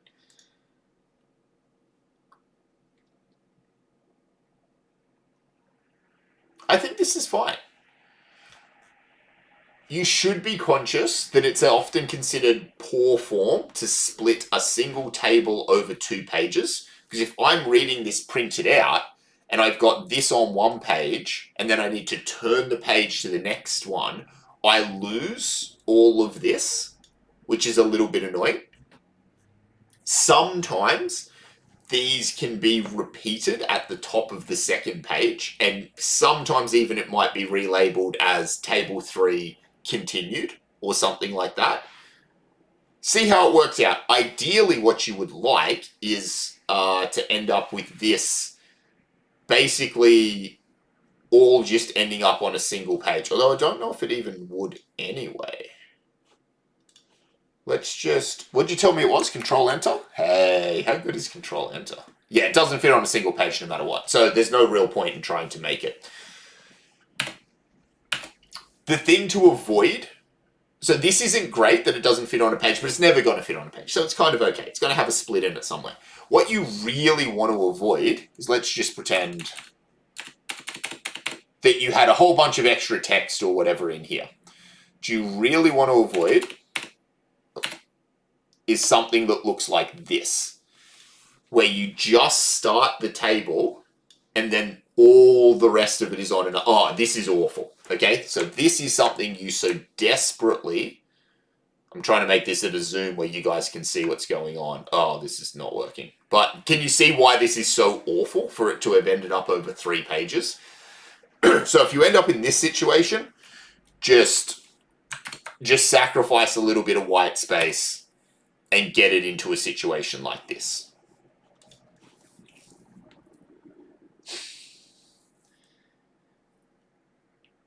Pretty sure this has been mentioned before, but I'm struggling to get the first couple of pages to display Roman numerals and Arabic for the rest. Sure, we can do that. So this person's got it going on. They've got Roman numerals there and Arabic here. The way that they will have done this, I'm guessing, so turn on your cues, these things are called. This thing is a section break, okay? So it's like a page break. Insert, oh, you can insert a page break, but you need to go into layout to get breaks, section breaks. So I'm just going to get rid of it. Oh, they may have done this differently again. That's interesting.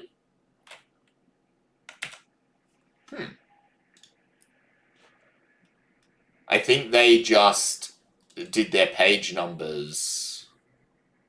Oh no, it just didn't refresh. Okay, it just hadn't refreshed. Alright, so now we've got the problem, right? Sorry, I'll zoom for you guys so you can see what's going on.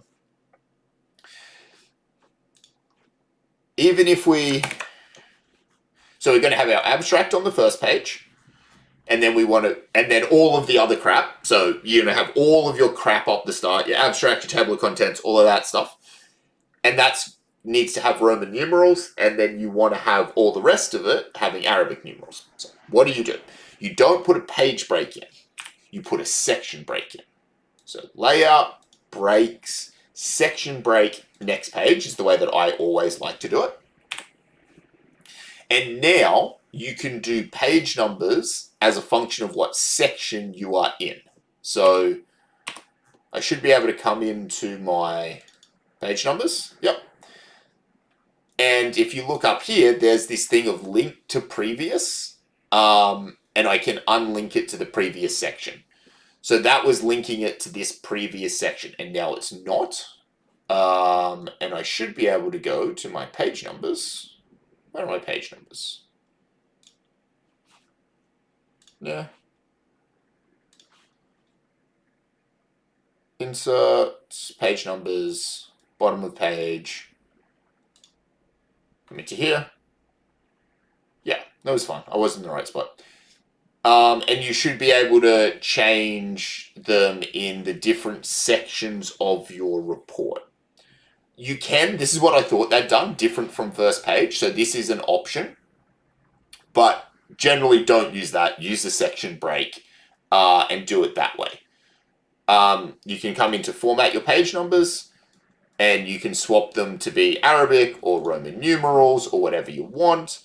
and there's this whole continue from previous section. That's probably better than unclicking the link from previous. Maybe it's much of a muchness. I don't know. I actually probably prefer format page numbers and then start at 1 again and change its format, depending on what section you're in.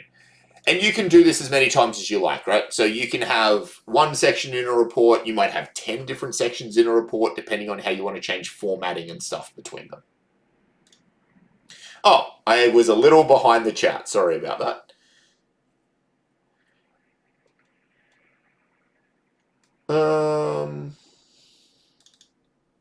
You're in civil. Required page margin meant to be default. Civil. I happen to have civil open. I'm just going to Control F.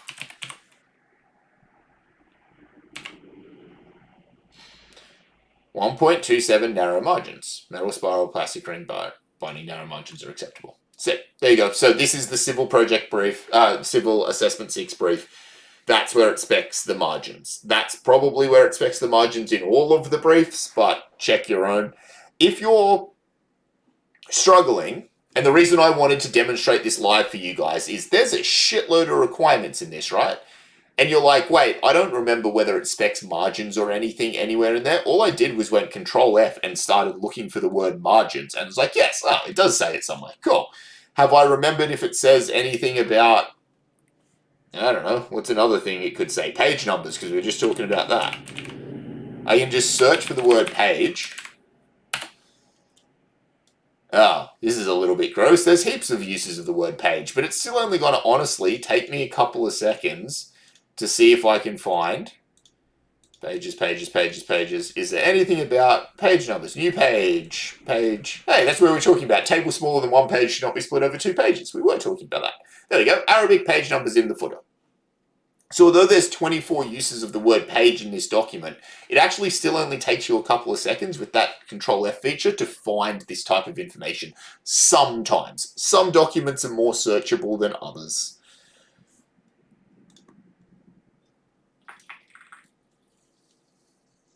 Should the scope of the report only include things that were utilized? Or that plus things that you intended to do had you more time? A scope doesn't describe your solution in any way. A scope describes the bounds of acceptable solutions.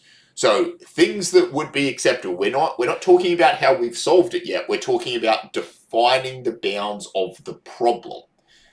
So I don't think any of that's appropriate for your scope, although maybe it is, I'm not entirely sure.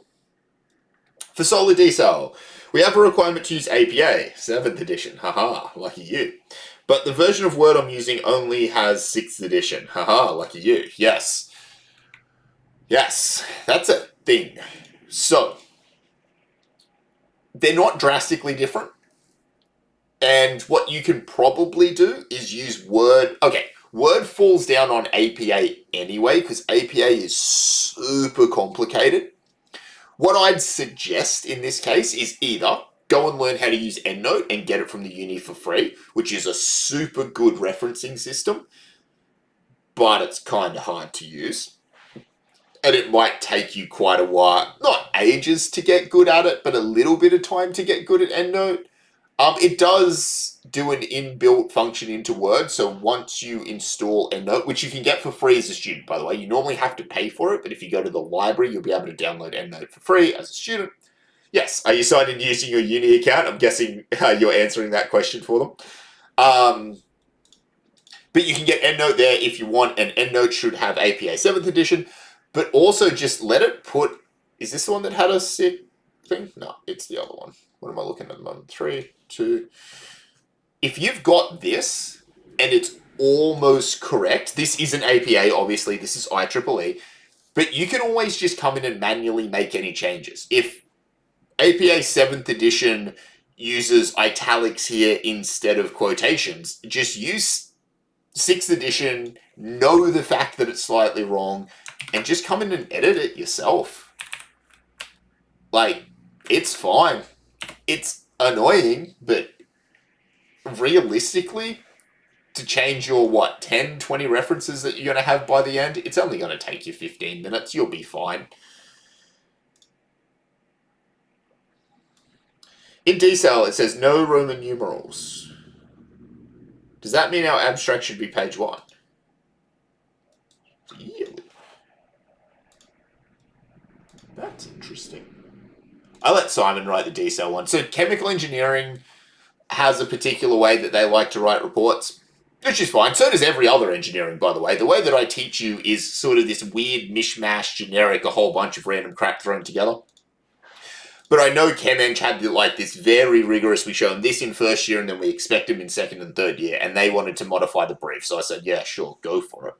I don't care, because Simon's super good at this stuff. There's no need to use Roman numerals for any pages. Okay, yeah, sounds fine.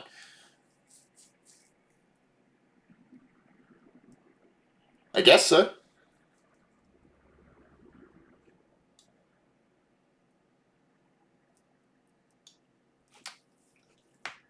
There is a question as to whether then the abstract should be the first page or not.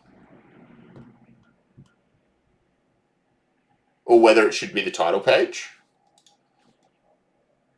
I don't think it specifies. I think you're fine either way. Does text within UML diagrams have to be formatted the same as body text? Unless you have a reason for it not to be, then yes. But you may well have a reason for it not to be. For example, you might want it to be single-spaced. That's fine. I have no problems with that. But unless you've got a reason for it not to be 12-point Times New Roman, then it shouldn't be. It should always be that unless you have an extremely good reason not to. Which you do when you make UML diagram, not UML, listings, right? It was not this one that had the listing. It was the other one. 3, wrong one, 2. This person's gone and put the listing in, and as a result of that, it makes sense for them to have not used Times New Roman here. They've used a monospace font, which is exactly the right thing to do. But they should be Times New Roman at all other times. Sorry, I used the wrong word for what I meant. So as an example, the robotics table that listed all functions that you had up on the screen. My group had a few, but we didn't implement as much as we wanted. Okay, so is it this one? That has detailed look at the algorithms, sure. Evaluation and justification. No, so it's not 3, it must be 2 that has it. So they come in, they do their results, which are really nice. They do their evaluations, which is fine. Their limitations, their positives, and then they do future considerations. So if you have things that you didn't implement, you can discuss them in your future considerations. In a future development, we would implement this, this, this, and this. Did anyone remember to get the angle for the aerospace launcher? Nope. No, we didn't. Use the dimensions that you have and make a reasonable assumption for now. I will try to get you the dimensions on Friday as long as someone reminds me, because I obviously can't remember. Yeah. I'll try and remember to get them, but if you just want to use the dimensions that you already have for the old launcher, that's fine. The launcher had 3 different angle settings. The middle angle setting, I think, was the closest to the previous launcher setup. It was pretty much exactly the same. So whatever angle that was is the angle for the middle launcher setup. Solid desalination. What will be the numbering for other pages before the abstract? Just normal. The brief says make them normal Arabic numbers. Just make them all normal Arabic numbers. Would you interpret the decel brief to mean do not use Roman numerals? Yeah, I believe that's what it says. My interpretation of this is formatting. Report should A4 minimum 20mm margins. Page numbers must be included in the footer. There is no need to use Roman numerals for any pages. As far as I tell from that, I would say you should not use Roman numerals at any stage.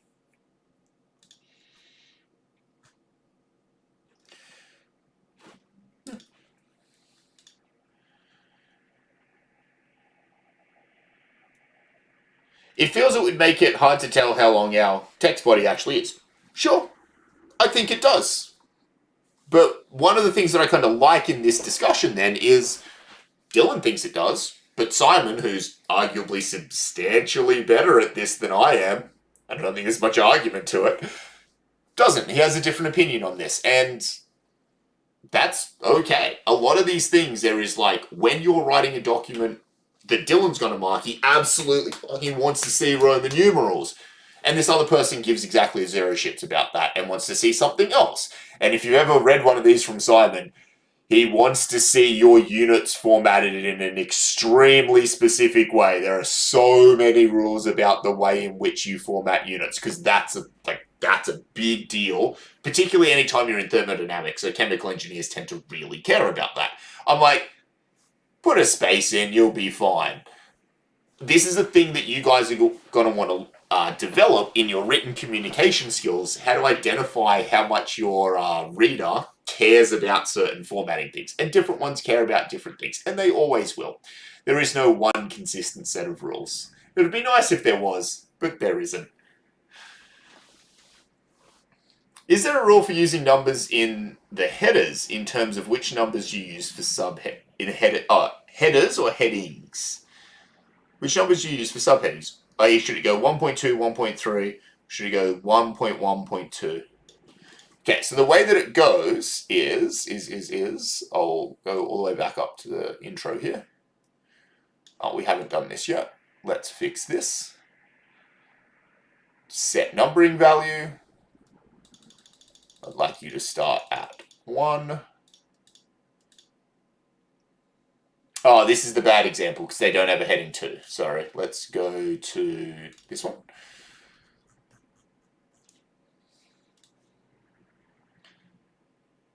So, headings should get the first tier list, so that's 1.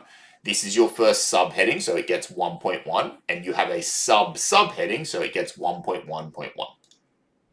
And then you come into here. You don't have another subheading in this. You just go to a new subheading, so it gets 1.2. 1.3. And then within 1.3, we're going to have a couple of subheadings. 1.3.1, 1.3.2. I wonder why they decided to use a section break there instead of a page break. Oh. And then they've gone to their new chapter or new heading, so they've gone back to 2. Sick. I hope that explanation helped. This is bad. So the MDF board mount was mounted above the acrylic plate using 4 30mm standoffs, as opposed to 430mm standoffs. So this is one of the reasons why people will say you should use 4 in this case and spell it out. What's probably very common in engineering is to say 4 by 30mm standoffs, or something that makes this a little easier to understand that you're saying 4 of this quantity. The reason this becomes super duper confusing is, let's say they were 300mm standoffs instead of 3mm standoffs. And let's look at this like this. How do you interpret this number now? 4 space 300. 4,300, right? That would be the correct way to interpret that. So that's why you want to be clear that this would be something like 4 by 30mm standoffs. Don't use an X. Go and get a symbol. It's the right thing to do.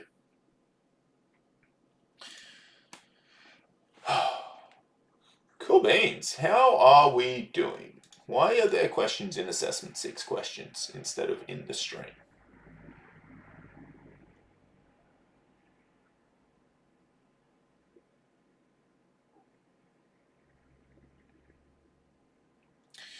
It's Monday at 5 p.m., everybody. I'm just checking the thing.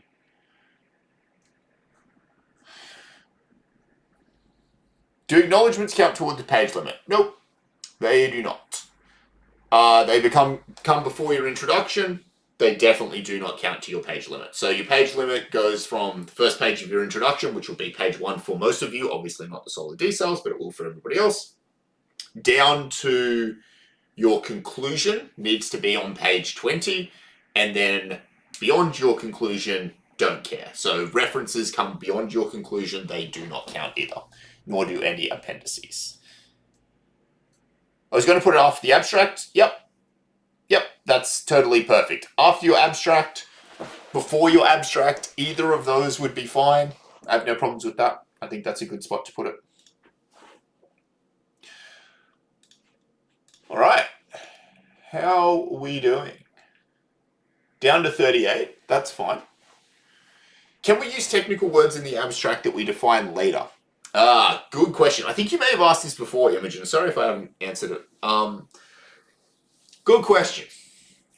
Abstracts are allowed to be quite terse, and they're generally allowed to have a fairly high level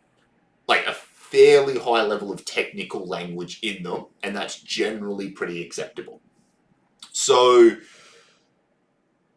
yes, probably you can have a bit of technical words in there. If it's something that's super specific, like Dylan might not know it because Dylan's across 10 different projects and he doesn't know the details of everything, then it's definitely worth explaining. But if it's something that you absolutely know I would know, you're probably okay to put it in there, and then, yes, maybe describe it in a little bit more detail in your introduction. That's, just trying to think. It doesn't have one. The other thing that can get a little bit tricky is acronyms in the same space of, do I describe my acronyms in my abstract and then do them again in my introduction? Sometimes, yeah, that's the easiest thing to do, is just do it twice. Depends how many you're going to have and how common they have. If you're going to use a somewhat uncommon acronym, and it's short and it's easy to explain, maybe just explain it twice, or maybe don't use the acronym in the abstract. Just write everything out in full, and then in your introduction, use the acronym there. All right, is there anything else you guys want to know? And I will also acknowledge I don't have very many of you left. Do you think this is worth me doing again for an hour maybe, and maybe not even proofreading, maybe just going live and answering questions at some stage on like Saturday or Sunday? Do you think that would be beneficial? Or are you good from here? Do you think you've got this? You've got this.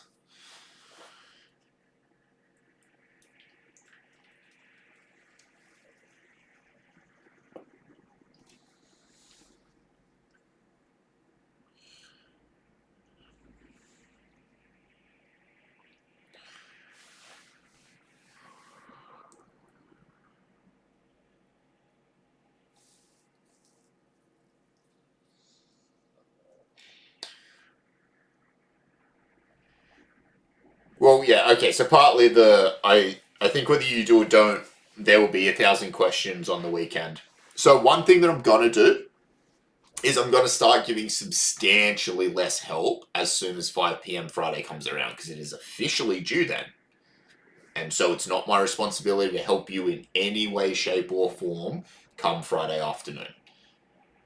I probably still will at times, and I'll probably post this as well and say, look, guys, to some extent, you're on your own now. So answer each other's questions in the Discord if you can. Help each other out where you can. That being said, I understand that some of you will have some questions, and it's not the hardest thing for me to say, I'm going to set 1 hour aside on Saturday afternoon or something, and I'm just going to answer questions in the chat, and once that hour is up, I'm going to stop and go away. So I'm happy enough to do that if there's value in it. I'm certainly not going to sit there and stare at a blank screen. I'm going to bail real quick, but if that's something that people want, I will do my best for you guys. The due date has not changed. The due date will not change for any reason. The due date is Friday at 5 p.m. That has not changed. The rest of you can inform each other as you will around the capability of people taking or not taking COVID extensions. Very, very clearly, the due date has not changed. I missed most of the stream because I was at a maths workshop. Sucks to be you. Is there any chance you could do a quick summary on what was discussed, please? Yeah, sure. Provided we get the approval of everybody's whose document that I shared, I will make this stream available for you to view in your own time, because I understand a bunch of people had maths workshops and had other stuff on. They had work. That's totally valid. If everybody gives me permission, I will... I'll make this public so that everybody can watch the VOD later, so you don't have to stress. But overall, what we discussed, I basically just answered a bunch of questions, scrolled through some of this stuff. I'm trying to think if there was anything particularly common that came up, but there probably wasn't major things. I think probably the big thing that's worth sharing is be aware that your marker is not going to have a lot of time. So put things together in a way that somebody who's looking at this brief can skim through your document and find a place to give you a mark for this. I just happen to have the civil one open. I don't know what degree you're specifically doing, but that they can skim through and go, I have found an introduction. I have found some justification of the importance. I've found some discussion of constraints and objectives. Make it super duper easy to find these things. And hopefully the VOD will be available for you to watch. The people here are the people that will watch on Saturday or Sunday. We're the people who've been paying attention, so yeah. Yeah, and look, that's actually to some extent why I'm happy to do the thing on Saturday or Sunday, because I'm happy to help the people who've been trying all semester and they want something clarified. Like, hey Dylan, I've got this very specific question. I have no idea how to figure this out for myself. Can you help me? And I can be like, yeah, I can answer that in like 10 seconds, man. Here's the answer. Good on you. Let's move on with our lives. So I'm happy to do that for you guys. I'm only ever happy to, invest in you guys and take my own time out to do this because you're invested in the course and that makes it easy. Teaching people who want to learn, super easy. Teaching people who don't, absolutely fucked.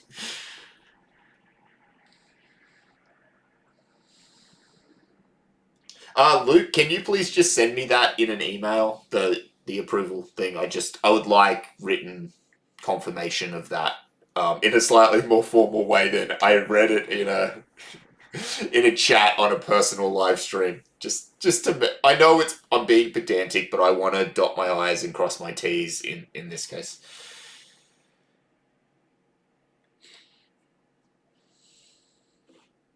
Oh, that's a good call. If you go back to the start now, because I'm currently live right now, you will be able to watch from the start. The first, 15 minutes are just complete trash. It's just me setting up and talking shit. So go back to the start or go back to 15 minutes into the stream and we should start about that. About 5:35 real time.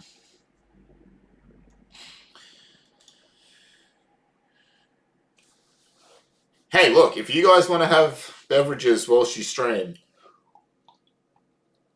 I have no problems with that. Pretty sure it was last year. A bunch of students used to get together in ES 309 and put the stream up on the huge big TV screens in there, and I think they had a class like immediately before or immediately after the live stream or something. And so they'd all, like 20 of them, 10 of them or something, you'd just chill out in 309 in one of the meeting rooms. They'd book a meeting room and they'd all just sort of sit around, talk shit and watch the live streams together. It's always beverages to be inclusive. Not everybody drinks beers, right? And that's fine. You don't have to drink beers. You don't have to drink alcohol at all to enjoy yourselves. Turns out there are people who don't need alcohol to have fun. Don't take beers to your Maths 1110 exam. It's the wrong thing to do. Go for beers after your Maths 1110 exam.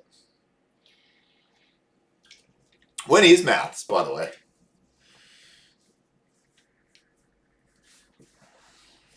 Is that on Monday or Tuesday? Is it super soon? 7th. When's the 7th? You got a week. Okay. It's actually also one of the reasons why I don't like pushing the due date for 1500 back. At some stage, guys, finish your report and just submit the fucking thing. It's worth 30%. What's your maths exam worth? How many more marks are you going to get by putting another 3 or 4 or 5 or 10 hours into your report? How many more marks are you going to get in maths by studying for another 3, 4, 5, 10 hours? At some stage, those two things will cross over, right? So if you can just go, look, I'm 90% of the way there on this Eng 1500 report. I'm going to pass. I need to focus on maths. I'm not going to be offended by that fact. Go focus on maths. Don't let, the reason I like it being due on Friday is I actually want you guys to be like, you know what? I'm done with 1500 and I am moving on with my life.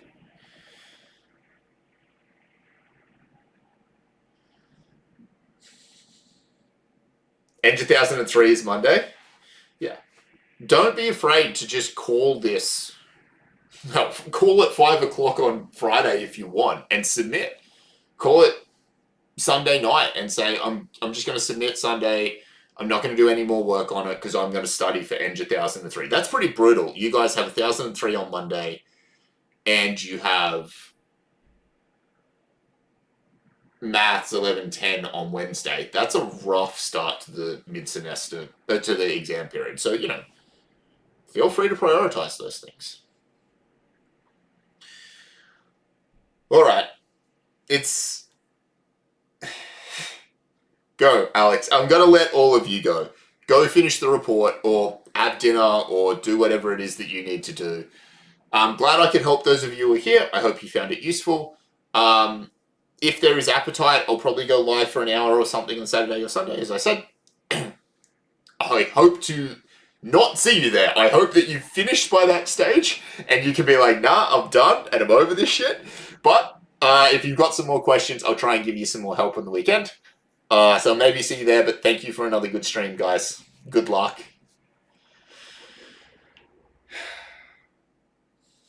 Good luck, everybody. Good night.